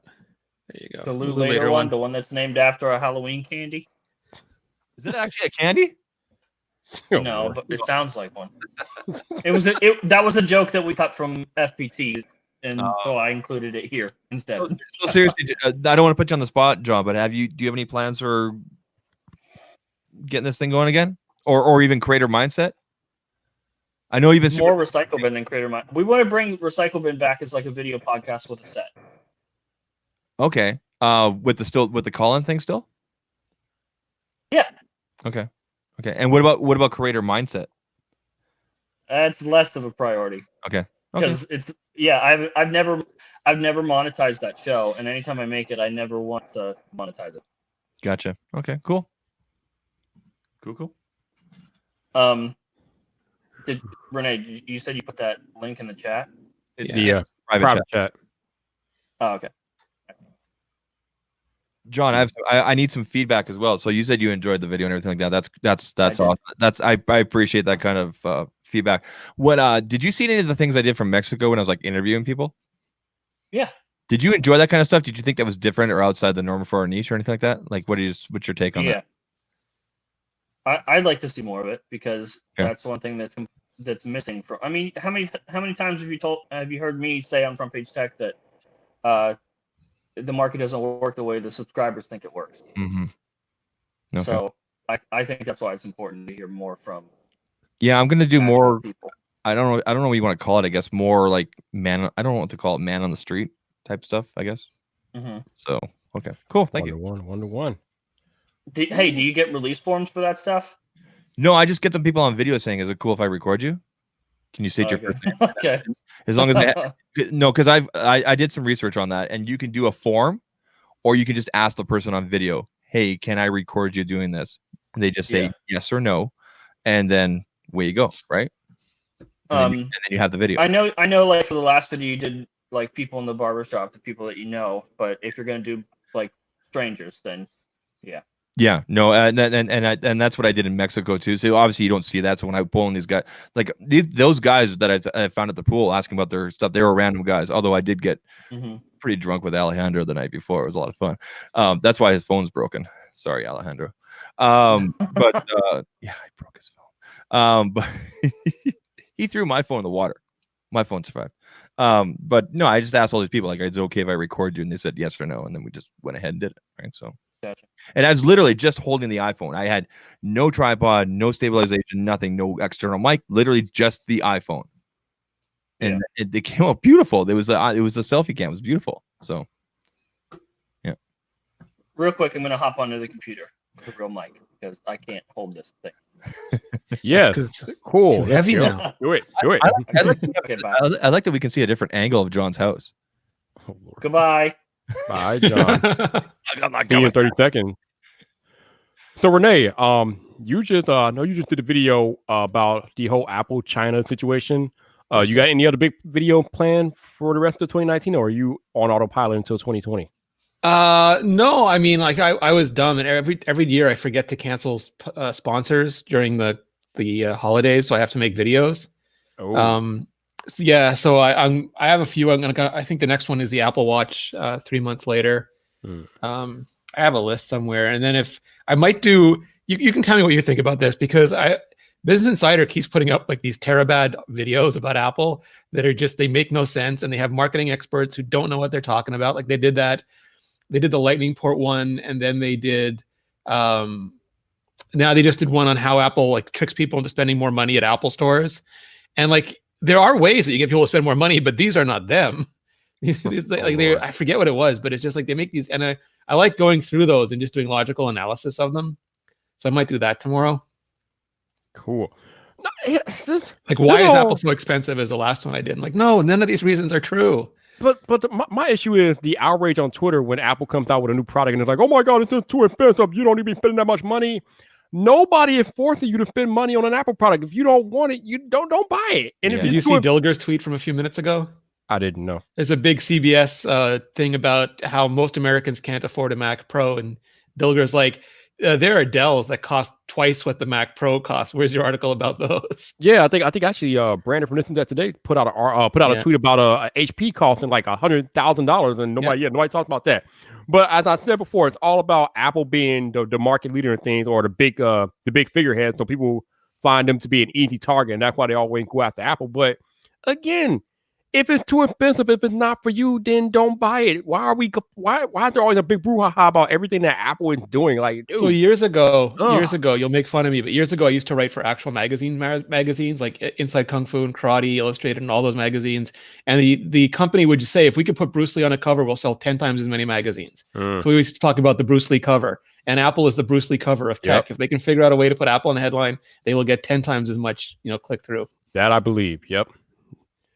But it's always stupid BS though. I would say 80% of it is BS usually. 80% of it. Yeah. And even when it's not BS, they generally don't have good context, or they just don't care. The thing that bothers me is they don't care about audience. Like I think like we have a debt, like we owe service to our audience to give them the best possible information, the most context, to help them become informed, to become empowered. And a lot of them don't really care. Like they just say stuff and they don't back it up. There's no foundation. There's no logic. Or they'll come out with some information and they'll make up a whole story to make it sound more interesting, but the story's not true. And it's funny you talk about that because I talked about it earlier this year. How real journalists thumb their nose up at YouTubers, but they're doing the stuff that you just described. They're putting out these hot takes with no research, no actual real legit information. And then you got people like me, you, and Zach and John. We actually do our research. We try to present the facts as they are and let the people make their own decisions, so they can, like you said, they can be informed about what's going on. That's why it was like the case thing. It's like that is journalism, but like modern article would be someone puts out a case. Here's an expert who likes the case. Here's an expert who says he doesn't like the case. End of article. Yeah. And there'd be like no research, no background, no comparisons, no personal information, no hands-on, nothing. Right. That's why it was important to me. Like, if you compare my video compared to like Matthew Monis, and I actually reached out to Matthew. I said, hey, can I use your clip of the video where you like snap them in half? Because I was going to try to make a point, but it got a little dramatic and not my style towards there. So that's why I cut that out. But like, if you compare my video to Matthew's, we both basically talk about the same things. Like one's darker than the other, one feels like this, one feeling, but I wanted to go deeper. So I went and I bought the calipers. I stole the scale from my wife, which I broke by accident. And I dropped it on the way upstairs. Whatever. I'll buy her a new one for Christmas. It's under your chair. Right. So I wanted to go even deeper and everything like that. And a lot of people can be giving me grief. I've had a few comments. People, how come you didn't compare the mag thing? Okay, yes, the mag thing definitely gives them an advantage. Wow, he sounds like a Joker. Was he entering like the Joker? I don't know. I didn't know that you could add your own little avatar.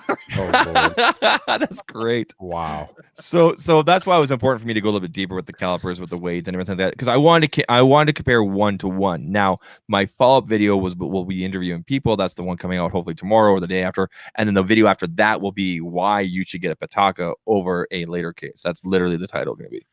But that goes back to what I was saying, like earlier this year, like when you have to have, and we as tech YouTubers, we have the thing that connects us to our audience is the trust and the credibility. Yeah. They come to us because they trust the information that we present. They find us credible. If we lose that credibility, then it's not a good look. It's bad for us. So, but like Rene said, these real life tech pubs, they don't care about credibility because they already have the established like notoriety and stuff, so they don't have to really focus on it like we do. But it's just misinformation and it's terrible.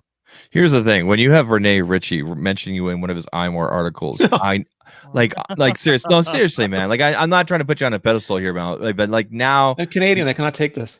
I feel like I don't want to let you down. I don't want you to mention me. If And there then was like ever a pedestal, Renee is on it. I'm under it. I kind of fell down and hurt myself. I can't get it. Like 6 months from now, I don't want you to go, man, I wish I had never mentioned Zach because he's putting. No, I mean, I screw up all the time, and then I just own it. I think I was totally wrong about this. I messed it up. And I want to do better. I want to do better, and that's the thing. It's like I think there's a lot of people, regardless of the medium, that just think they're badasses and they can't do anything wrong. And when you point out that they're wrong, they double down, and that's not how you learn. It's not how you get better. Yeah, that's what I do. John. Hey, Travis, welcome back, dude. I can't hear you. Can't hear him. Zach muted him. I can't hear you. I didn't touch nothing. Travis broke his setup. Earlier tonight, he had problems with headphones. Yeah, Travis is in limbo at the moment. Why doesn't Jern have a like?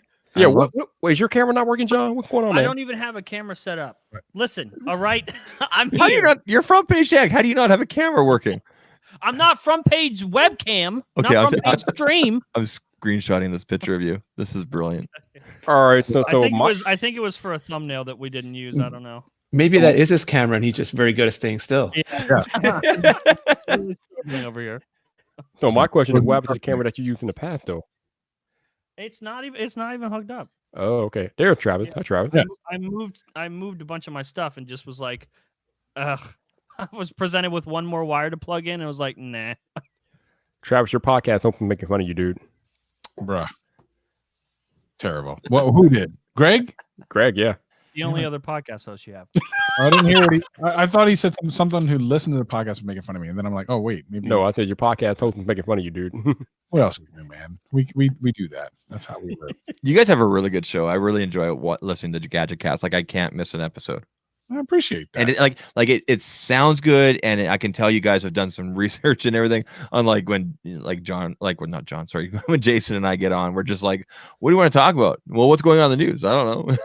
That's literally the first 5 minutes of our podcast. That's why we changed. Well, it doesn't count right now because we're not even making it. But that's why we changed Recycle Bin, because everyone was like, "Oh, we should do a podcast too." And what does everybody in tech do? I guess we'll just like look at the news and then we'll talk about that. And then literally 10 minutes before Recycle Bin, we're like, all week we cover the news. I don't give a single shit. Yeah. No, I like the call-in idea, and actually Jason and I were playing around with it. I'm like, I don't know if I said I know there's other people that do it and this and that, and I don't want to live call-in since you're a live show. We will because we take a lot of questions and interaction from the chat. So I don't know, Greg, and probably need somebody to screen the calls if you're gonna have people call in live though. Yeah, that's a dangerous game. Yeah. Greg and Travis, you guys don't do a lot of stuff from the live chat. Like I know you guys just recently on YouTube, but you guys don't do a lot from the live chat. We just started. Yeah, it's hard though because we're a little bit. We'll do more of it as we go on. But that's literally the second episode we've done like live streaming. So we're still kind of And then we're just doing StreamYard, so like we're just looking at it over there. We're not even logged into the account or anything like that. Yeah. Okay. Yeah. But yeah, no, I was watching. I was flipping through because I watch 90% of YouTube on my television, not really on a PC or phone or anything like that. Using my Apple 4K TV, which only plays YouTube in 1080p. Biggest crock of shit on the face of the planet. But and then I saw you guys on, and then I saw Jern on, and I'm like, oh, jump on this Jern train. The Jern train. The Jern train, baby. Jern's not even on the Jern train. What are you jumping on for? Oh Lord. Oh boy. Oh man. What else? So Travis, apparently Andy Rubin is under fire, or he's pretty no, he's done with the fire. That's the problem. He's defending himself or something. He's like, because when I left, he had just started blocking people or something. And I didn't hear anything after that. Did he do something else? Oh no, I guess no. Okay, so you were here when that happened. Yeah, I guess he privated his Twitter and started blocking people left and right. Yeah, that had to be so much work. Yeah, right. He's down to like 12,000 followers on a private account. Jeez. Yeah, 14 when I looked about. He's still doing it. He's sitting there right now, just hitting the button. Point. Renee, did he block you too? Yes. I wasn't even following him, so he must be really having a special day. Wow. He went out of his way to find Rene Ritchie and block him. Right. That's awesome. That Rene is too hot, man. That Rene is too hot to handle, man. You know what's interesting? Some list that he blocked. Probably bought a list. You know what's interesting on Vyyyper? I don't know if you noticed this, but last night, literally less than 5 minutes after you and I, Jason, went offline with the podcast, Lou sent out that tweet saying, there's so many people that don't understand. I'm gonna do a video. Makes you wonder if he was watching. I say this all the time. You be surprised who watches your content on YouTube. Mm-hmm. But very surprised when I put out that video, the first one about Lou. Travis knows. I definitely can't say it publicly, but lots of people were texting me being like, "Finally!" and I feel bad because like I don't know if it's because of my track record and that I don't have a history of publicly being friends with other YouTubers. But like it's got to be tough for other people to see something that they don't agree with or don't like or rubs them the wrong way morally, and they can't say anything or they won't say anything. Mm-hmm. The only thing I've ever seen that was even basically similar. I don't listen to a lot of tech podcasts because I talk tech all day, but I listen to a lot of like entertainment and other kind of writing and video editing. Are you into murdery stuff? No. Oh. But there was these guys who were like a lot of film critics, but they're friends with Zack Snyder, and then Man of Steel came out, and then Batman versus Superman came out, and then Justice League came out, and people kept asking, "What do you think?" And they're just like, "Moving on every time, moving on." Jeez. There's been so many other movies this year, though. So why don't we just talk about those?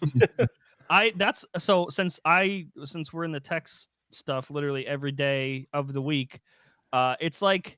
If I worked at a restaurant, like a Mexican restaurant, and that's, I had Mexican food every day, as soon as I get home, I would not eat Mexican food. So that's as soon as I'm not working on tech stuff, I usually don't like to look at it. And murdery stuff is usually my thing. True crime stuff. I do that with superhero stuff. Conspiracy stuff too. I think you told me one time. Or well, no, that's a conspiracy. What was the thing? Conspiracy stuff, murdery stuff. Sign me up. If it's a murder conspiracy, hell yeah. Hey man, like I said, you will be surprised who watches your content. But if somehow Lou or anybody from Lou is watching this live stream or whatever, man, the invitation is still open, dude. If you want to come talk to me on a live stream or a podcast, you are more than welcome to, because I think there's still questions that we feel like you've kind of been evasive with that people would like to know. That's an understatement. That is an understatement. Travis, did you see the tweet? The one he just did like 40 minutes ago? Yeah. So I'm actually apt to believe him this time because he said something last time. Yeah, because he said it. I hope that you believe him. He said the words. No. I believe this time what he said last time that I didn't believe at that point, which is that it's going to be boring. He said it last time and I didn't believe him. And then I watched 40 minutes and now I believe him. Oh, Lord. He says it again and I believe him this time. It probably is going to be boring. But again, the invite is open. Anybody from Unbox Therapy Camp want to come talk? The invite is open, baby. The process of making a case and this and that and everything can be very boring. It can be very monotonous, and it does take time mainly because of language issues and this and that until you can find a proper manufacturer. But it does, like Kimberly was talking about last week, it literally starts with getting a catalog or even going online, click. That's fantastic, but why didn't you say that the first day? Like exactly like I said, I wish he had just come out and said, I don't like phone cases, but I like these, and so I developed my own. Right, like that's all you had to do, and that's fine. But even after he was kind of like, I don't even want to use the word caught because he doesn't like that. But after there was clear evidence in front of him, it still could have gone away. I even even on our back and forth on Twitter, I told him dude, if you just say it, this is no longer a big deal. In almost one sentence, it could just go away. Yeah. Linus agreed too. It could just sort of. Did you see James Pataka's video where he opened up the trunk of his car? Yes. Did he have all the phones? I like that guy. We've been DMing back and forth. I like James, man. There was a few nights before where Brian and I had that idea. We're like, let's fill up a truck full of Pataka cases. And then literally 2 days later, I think I got a DM from you that had the link to it. And I was like, no way. God damn it. Yeah. No, well, here's the thing. Okay, so Lou did that whole thing with the truck, right? But then he did a follow-up where he worked with D-Brand to find winners. And yeah, well, we worked with winners and apparently had people tweet and Instagram him back saying, here's the thing, here's the phone I got. Of those or something. But again, that's another situation where it only happened after. Yeah. Yeah, after it was called out, because he wouldn't have said anything. And, again, just like Linus said, he said it so well. He was one of the first people to say it in a way that I think John and I were trying to say, but he said it kind of in a very clear, concise way. It's like all you had to do was just be upfront at the beginning, and this would have been nothing. It literally would have been nothing. Yeah, nothing. I wouldn't have covered it. I feel bad for Rene right now. No, why? Renee's stayed so far away from this shit. No, I said the same thing before. I mean, if he had just left, if I was him, I would have just left those videos up. If someone said something, I would have said, "Yeah, I just made him better." They were so close. I want to sell my case. And it would have been over. And no one can blame you for doing this if you just say it. No. I think Michael Fisher had the best response when Zach tried to get at him on Twitter. Zach was like, "Better case or Pataka?" Michael Fisher was like, "Yes, yes." Oh, I didn't see that. He's at Huawei tonight. He's tweeting from Huawei. All that. Is he? Okay, so I got a serious question for you guys, Vyyyper. You got to put this up on the screen. Which one should I get? K-Swiss just released Angry Birds shoes. Right now, I have a pair of red shoes. That's why I think I'm going for the green. Angry Birds is still a thing. I guess so, but those are cool, man. I'd wear those in 2010. Are you getting the nano coated version or the gloss? I'm gonna get. Oh, wait a minute. Hold on, it says Little Kids Classic. Oh no, these are for kids. Damn. Okay, forget about it. Damn. All right, enough of that. All right. Okay. Well, it's a serious question here. Sure. Oh, but yeah, I made a huge mistake of just checking Twitter. Why is that? No, because everyone's talking about it. It's such a misconception that I want to burn Lou alive. That this is all I wanted, and I was doing this for the views all along, and all this other shit.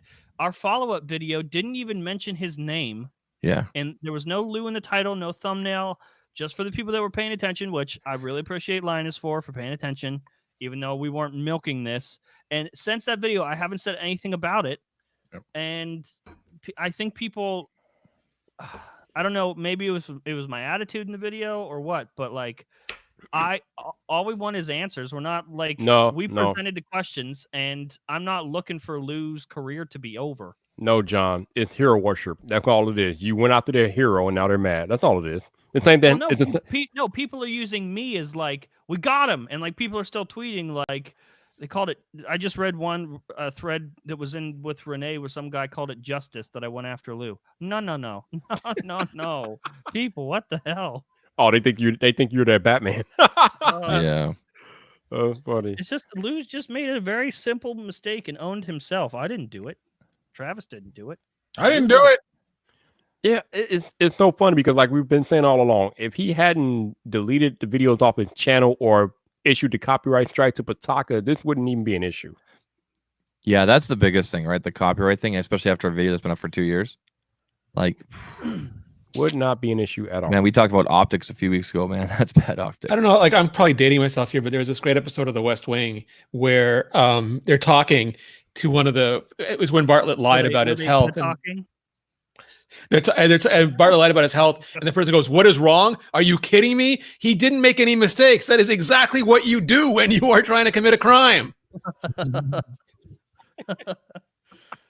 It's like, so I was done with it, and then Lou made fun of he likes like a little subtweet about our t-shirts. Yeah.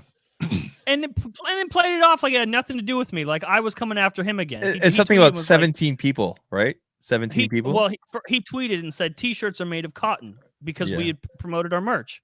Like, so subtweets me, and then I reply, and then he acts like, "Oh, you just can't get away from me. You love me too much that you had to reply. You tweeted about me." And I was like, ours are Kevlar. And I thought it was a funny, like, little meme joke, and we'd both go, "Haha, that's funny. Okay, bye." But that didn't happen, and he took it really personally, and then it started making fun of the size of Front Page Tech and mentioning or asking if I had any more 17 viewers to send his way. Greg called him out with his own 100,000, follower. No. I'm not worried about that. The thing is, he said that he asked if we had any more 17 viewers to send over, and he's still fucked up by 17 viewers. Those 17 viewers have caused quite the ruckus. If he's still tweeting about it and talking about it every day, and again, like 17 viewers to me, you lost 100,000, bud. The video that he was referencing when he said that was the one that didn't have his name in it. So who's in whose mind? I mean, the only thing, like, if you just like this, because this is not new to YouTube, like this happens in all sorts of media, is one, are you right? And two, are you punching up? Yeah. Like, you don't want to be a dick and punch down, and you don't want to be wrong. Yes to both. Yeah. So I mean, that's sort of the job. Yeah. And then he was like talking about how Front Page Tech seems to just be a drama channel.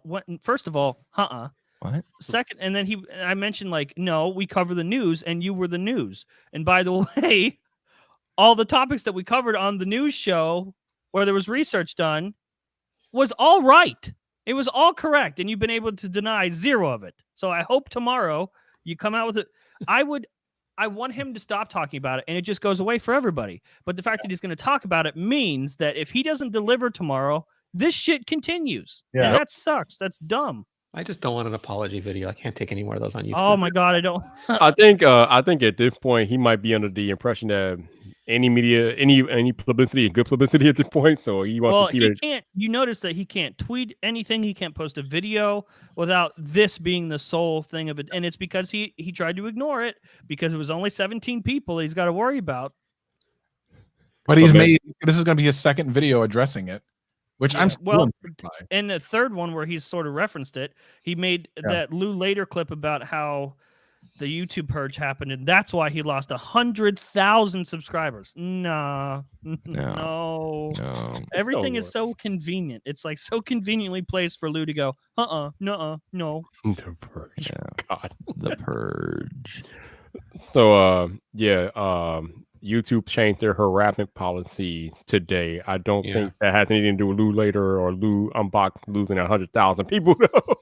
No. Oh Lord. And we never, even on Twitter, I specifically, like, anytime it was brought up on Twitter, even talking directly to Lou, I said, like, this isn't about cancel culture stuff. I'm not asking you guys to unsubscribe. I don't think that's the answer. Yeah. You can still, like, love his show and respect his work and still watch it. You don't have to punish him by, like, unsubscribing, or I don't know what people think they're doing by hitting a button.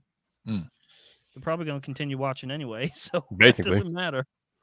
You know, it's all about that mob mentality, though, man. Once they see a purpose, they're all in on it. That was a really big mob of only 17 people. I'll tell you what. I think we both know that it's not true. Oh, and he was like, only one of us is following each other. Lou, I followed you because you asked me to talk to you privately, and you can't DM me unless I follow you. So I followed you, and then you called me out for following you, and you didn't talk to me privately, and you made us talk in a massive thread where anybody on the internet could throw in their 2 cents, and that was fun. That was a complete fucking mess. It's a weird thing too, because it's like that means I know what you're doing and you don't know what I'm doing, and it's always like a weird dynamic for me. Ugh. The worst. People, this is why Rene just stayed with the Apple stuff. I love Rene so much that he could sell Lou's case. He could resell Lou's case, and I wouldn't say a goddamn thing. Sell Lou's case. He could just buy a bunch of later cases and be like, "This is a little bit later case, and the early case, $35." A little bit later case. Jesus. The morning after case. Oh man. Oh. And I'd be like, "Oh, Rene's such a nice man, custom making these cases by hand in my igloo." How do you have time to make all these? It's cold. Hand? We have to hibernate. I have to do something. Oh my god. Oh man, yeah, but yeah, this topic, I agree with you, John. This topic needs to go away. Oh, John, I was gonna ask. Well, let's shift here a little bit. John, had you put out a tweet and everything like that a few weeks ago, saying looking for submissions for a new front page tech logo? Have you got anything good? Have you got anything good yet? I ruined my email inbox. That's what I did. You silly mother! You should have set up like a separate email, like new fptlogo@gmail.com. I know, but I thought it would go well. No, dude, no. So what? Okay, so what happened basically is any designer I've talked to. Oh, what we did get out of that is a merch designer, like a full-time merch designer. Nice, that's cool. So what? Anytime I talk to a designer, have you guys seen the Good Mythical Morning logo? Don't remember it. It's like so I was a graphic designer before YouTube. This is what I did. But I just feel like I've been too close to front page tech for too many years, and I've seen too many versions of the logo, and I just reached my creative limit. And I'm really good at being able to be like, I think you could do this better. I think I could use more talented people. That's why I don't edit the show anymore, and that's why I was looking for somebody to design a logo. And I just pictured John waking up and doing it in marker felt, and then just looking himself in the mirror and saying, "I can't." Look at yourself. So anytime I talk to a designer, I'm like, to me, this is perfect design. I usually show the Good Mythical Morning logo. Like it's unique. It captures the feel of the show. And it just looks so good. It's universal, can fit on it. It can be any color, fit on any material. We print it on anything. And so I was like, after showing it to like 8 designers, I was like, why am I showing this logo to other designers? I'm just going to find the guy that made this logo. So I found him. I tracked him down. And $5,000 later, I don't want to talk about it. but I'm going to have a logo. So there's that. I have a lot of submissions in the email. Some were funny memes that made me laugh, and some are also like pretty damn good. So I'm trying to go through and reply to everybody that submitted stuff, so at least they get to hear from me. Like some organized them in funny little PDFs, like a full presentation of stuff where they showed examples of on shirts and posters. It was cute. The community's cool. Nice. That's cool, man. Hey, John, are you going to do like you did last year? And once 2019 is over, are you going to take a hiatus? No. I think we might take a week off, but that's about it. So that means you can take a whole 3 weeks off. Okay, gotcha. Shut up, Vyyyper. A week. It's true. So what we're doing this time is we're changing the look. So usually we change the entire look of the show, all the assets for the new season. It's gonna be season 8, which is nuts. Wow. And then we change the logo, but instead of continuing to change the logo over and over again, we're gonna get a logo that we can keep for a long, long time, and we'll keep changing the look of the show every year, but the logo is gonna stay the same. Finally, a permanent logo. I like this. Maybe you could do like ceramic one year and titanium the next year. Yeah. Aluminium. Is it made of Kevlar? Yeah. Aramid? Oh. We couldn't get the rights to the Kevlar brand. So. Ooh, Rene just put that good mythical morning logo in the private chat. Interesting. I need to see this. Is it the new one? It's the fire one. I think all of them have been fire. Is it the new one? Is it the one? Yes, that's it. Every time I show a designer, I'm like, this is the perfect logo. Which one? Is it Vyyyper? The one Rene sent. Okay, so the fire one. Oh, I found the guy. The fire one. Yeah. Like fire. That's a good logo. I recently decided, so I was going back and forth with Travis's guy. Thank you again, Travis. I guess he's been a little bit busy because I haven't heard from him lately, but that's okay. No rush. He's gonna do the military. That's why. What's that? He's in the military. That's why. Yeah, no, that's good. I told him there's no rush. I mean, I just want to do something for the new year. He's gonna do a couple header / banner / ideas for shirts and everything. So I gave him a couple different ideas. Hey, Jonathan Morrison just dropped something, but then I was talking to my wife and everything. I was talking to my kids. My kids are like, "Oh, we like your logo," and I can't even remember who designed my logo from like 2 years ago. So I'm like, you know what? I don't think I'm going to change it. Even though I got that new header banner right now on Twitter, I'm going to leave that because it's kind of colorful and everything. But the ZTT or ZTT, depending what country you're from, I'm going to keep that. I like it. And because Vyyyper just bought merch with it. So yeah. Sounds like a man. Sounds like a man. Yeah. Hey, Bern, where's my stuff? Burn's not here. Or Travis, Jern. You're I fucking hate you. Oh, Lord. You sent me a care package, right? We're sending you a care package. Yeah, we worked it out with Teespring. Nice. Because we had to put some custom stuff in there. Like I weighed myself this morning. I weighed myself this morning after watching FPT from the toilet. 335. Nice. Hey, Rene, if I send you front page tech merch, will you wear it? Of course. Toilet related? Yeah, sure. Of course. Rene, I'm going to send you something too, man. Rene, I need your shipping. Can you just tell me your address right now and I'll write it down?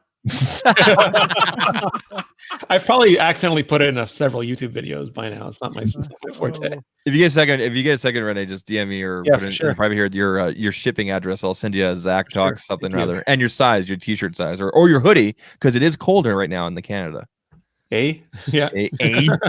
Isn't that a thing though, Rene? Like, I don't know how many videos you put out on YouTube, but I put out over 400, and I'm pretty sure I put some personal information in a few of my videos in the early days. It's like, damn. It's me when I forget to take my phone number out. It's always super fun. It's like the name. It's like the name thing when people bug you, Vyyyper, about the name, right? And it's like, okay, if you look close enough, like you'll find out. It's not a big deal if you do. Same thing with me, right? So yeah. No, he's always going to be Vyyyper to me. Zach's name is not Zach. It's Travis, and he doesn't want to get it all mixed up.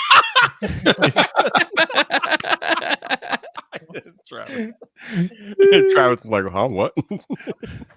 He's doing the green screen thing. I see him with the face behind him. Hey, Travis, don't you have the front page tech assets? Oh, I have them somewhere. I'm pretty sure we gave you enough stuff to make an actual episode. Well, I kind of did. I kind of did. Remember? I don't know because almost no one saw that video. But when I walked in and I was on the set, and then I think you were a midget. I have such a great idea. Use your words. John. Sorry, I forgot his name. John. Sorry, just so many things going on here. You know how you've talked about having like a guest host before? Why don't you do like a DeFranco thing and have someone like open up the show? We could. Like you've done that. You did that with Brandon. Done that with Brandon. Yeah. Yeah.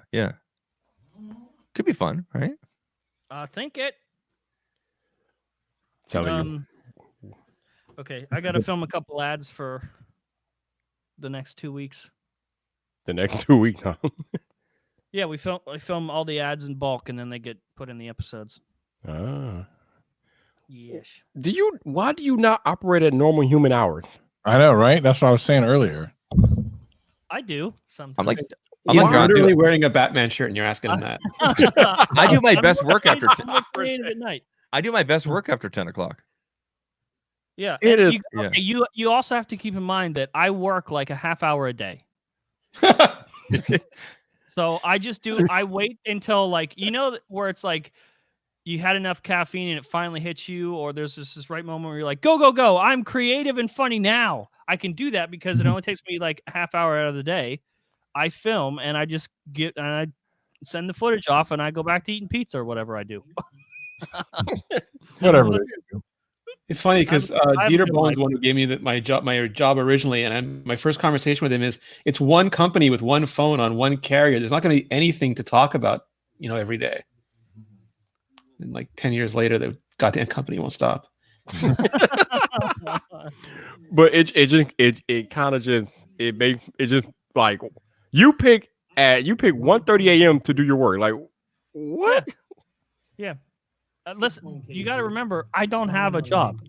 I know. I understand that, but still, 1:30 a.m. hour of the day it is. I'm not like, oh, it's 1:30 a.m. I can't do it now. I'm just like, it feels right in my testicles right now, so I'm gonna film right now. I mean, I guess the confirmed theory that you are probably an android. Yeah, so keep in mind we used to put the show out in like the evening, but now we put it out at 8:15, and so usually that means I'm filming it around midnight. Interesting. And turn his editing till 8 o'clock. Yeah. And sometimes and it's his problem. And sometimes he doesn't even sleep. Like phone cases. Oh god. So I went out and made one. I know whoever's playing it, turn it off. Sorry. Oh shit. Well, anyway, John, thank you for hopping in tonight, man. Thanks for having a birthday. Thanks for making it another year. Proud of you. I know, right? I know. Craziness. Hey, I'll tell you this. Great to be in a stream with you. We should do a video together. Yeah, like you guys should. Professional YouTuber people do. Mm-hmm. Yeah, Rene and John, that should definitely happen. You should have Vyyyper like open up a show like, "What's up, people? On the toilet. This your boy Vyyyper." On the toilet. There will be no on the toilet stuff. We are releasing a Toilet Squad Pornhub themed shirt. No way. Oh Lord. I'll send you the design, Travis. It's cool. I gotta see that. Oh, I thought the Cybertruck version was pretty good. That was good. We sold a lot of those. That was legit. Sold People buying shirts with toilets on them. I mean, what have we gotten? I mean, hiring a merch designer was the best thing ever because he designs the thing and we just go, hey, buy this, and then we don't do any work, and then people send us money. Money. There you go. And it's actual cool designs. That was my thing, was like, we wanted to put out a t-shirt every month, but I can't design something new every month. Yeah, you don't have that type of time. I'm not that creative. And you don't have that type of time. Yeah, so like he just sent me, like, once we hired him, he was like, okay, I have a bunch of ideas. I'm just going to make them. I was like, okay. And he just sent me all the designs and he's like, can you pick a couple of these? And I was like, yeah, how about all of them? So we're just going to start releasing merch every month. Boom. Time to buy that Mac Pro. Send out some new shirts. Yeah. That's how you know. Rene, you getting the Mac Pro? No, I travel too much now, so I'm MacBook Pro. Pardon me? Is Timmy going to sand it? No, I think they've only seeded like 3 of them. I haven't seen anybody else have them besides Marquez, Justine, and Jonathan. $33,000 versions of the thing. Yeah, that's a lot. That's a lot. Bruh, dude, Tish is great. She's a freaking genius. You need to deal with Squatty Potty, man, and do an FPT version of the Squatty Potty. That joke's been going on for a while. It's not a freaking joke. It's brilliant marketing. Squatty The Potty. FPT version of Squatty Potty. Are you serious? I would buy that. I have 2 of them already, though, but I'd buy it. Isn't it literally just like a stool? I mean, yeah, but it's, it was. It's a perfectly placed stool. Are you making stool your- jokes about potty? Literally. What'd you say, Renee? He's making stool jokes about potty. I was trying to double Yeah. entendre. Double entendre. What's this comment in the chat? The toilet scam needs to stop. What? What toilet Toilet scam? I don't know. Do you not use a toilet? I don't like toilets. So I went out and did my own. Oh God. Oh Lord. Toilets. Oh, no. this Toto is not a good. It's not a good toilet. I made my own. I bet we could make a toilet. We're trying to work with Charmin to make custom front page tech toilet paper. Oh, that would be cool. Like embossed. Yeah, like actual, like very, very soft, double ply, 4-ply. Wait. Are you being serious right now? Front I'm page word of the completely- day: toilet paper. Holy Completely Lord. serious. Wow. Okay. You would buy it, Vyyyper, and you know it. If I sent you a lifetime supply of front page tech toilet paper, you wouldn't say no. No. As long as it's Exactly. soft. I think that single ply crap. Oh Lord. No, it'll be nice on your butthole. All right. Because God. we want you to buy more. Duh. Oh Lord. Unbelievable. It'll be a subscription plan. Sign up every month and you just get a new shipment of toilet paper. Subscribe and save. I'm down for that. Okay, guys. Bye. Bye, Jern. Later. Later, dude. Bye, Renee. Good night, man. Have a good one. Let me know when you're coming out with a little bit later case. Little bit Bye, y'all. Little bit later. Wow. You guys ever notice when John leaves, he always leaves with like laughing? He always leaves like on an exit like that. I love it. I love it. That's Jern, man. He's hilarious. What an entertainer. Love it. Go ahead, Travis. Where you gonna get some cake, man? Actually, you know what? I do have a piece of slice of cake in the kitchen. I do. Oh, blow out the whistle. Blow out the whistle. Blow out the candle, man. Let's do a wish on here. Let's do this. Put a little candle on there, man. Did they do anything I- for you at work? Did they do anything for you at work? No, they're just a happy birthday. Nobody does anything for me at work. Bruh. All right. Did you get your free Starbucks? Of course, absolutely. Of course he did. He's Starbucks drunk right now. Starbucks buzzed. I love Listen, all that. come on down. Let's blow a candle or something out. Can we do a wish? Yeah. I don't have any candles, man. Can you light a toothpick or something? Pencil? Nah, not Light a toothpick. You are crazy. Something that's made out of wood? I don't know. Actually, I think I'm gonna end the festivities here because unfortunately I have to do real world adulting in the morning. Blech. Oh, they got Adulting? you working tomorrow? What's that, Travis? They got you working, eating, take off tomorrow? Yeah, I didn't take off tomorrow, so I gotta go to work. No more folk stuff. But thank you guys for anybody who watched in the live stream tonight. Thank you for hanging out for a little while. Been on here 3.5 hours, so that's pretty cool. And for all of you all that super chatted and donated money, thank you very, very much. Definitely appreciate you guys supporting me. Thank you to my man John Prosser for stopping in. Zach, Travis, Renee. Thank you guys for hanging with me tonight. Appreciate you all. Of course. My man El Jefe reviewed here earlier. Thank you, Jeff. Appreciate you.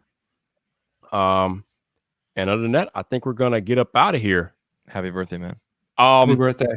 Thank you. Before we go, for those of y'all that are not aware, Friday Night Vyyyper is another ladies' night. There were a few ladies that couldn't make it last week that will be coming this Friday. So we're doing another ladies' night on Friday. So that should be fun. Is Lou invited to that one? I don't think he's a lady. I don't think he's a lady. Uh, But anyway, we're out of here, you all. Have a good evening, and I will see you on Friday night. Happy birthday, man.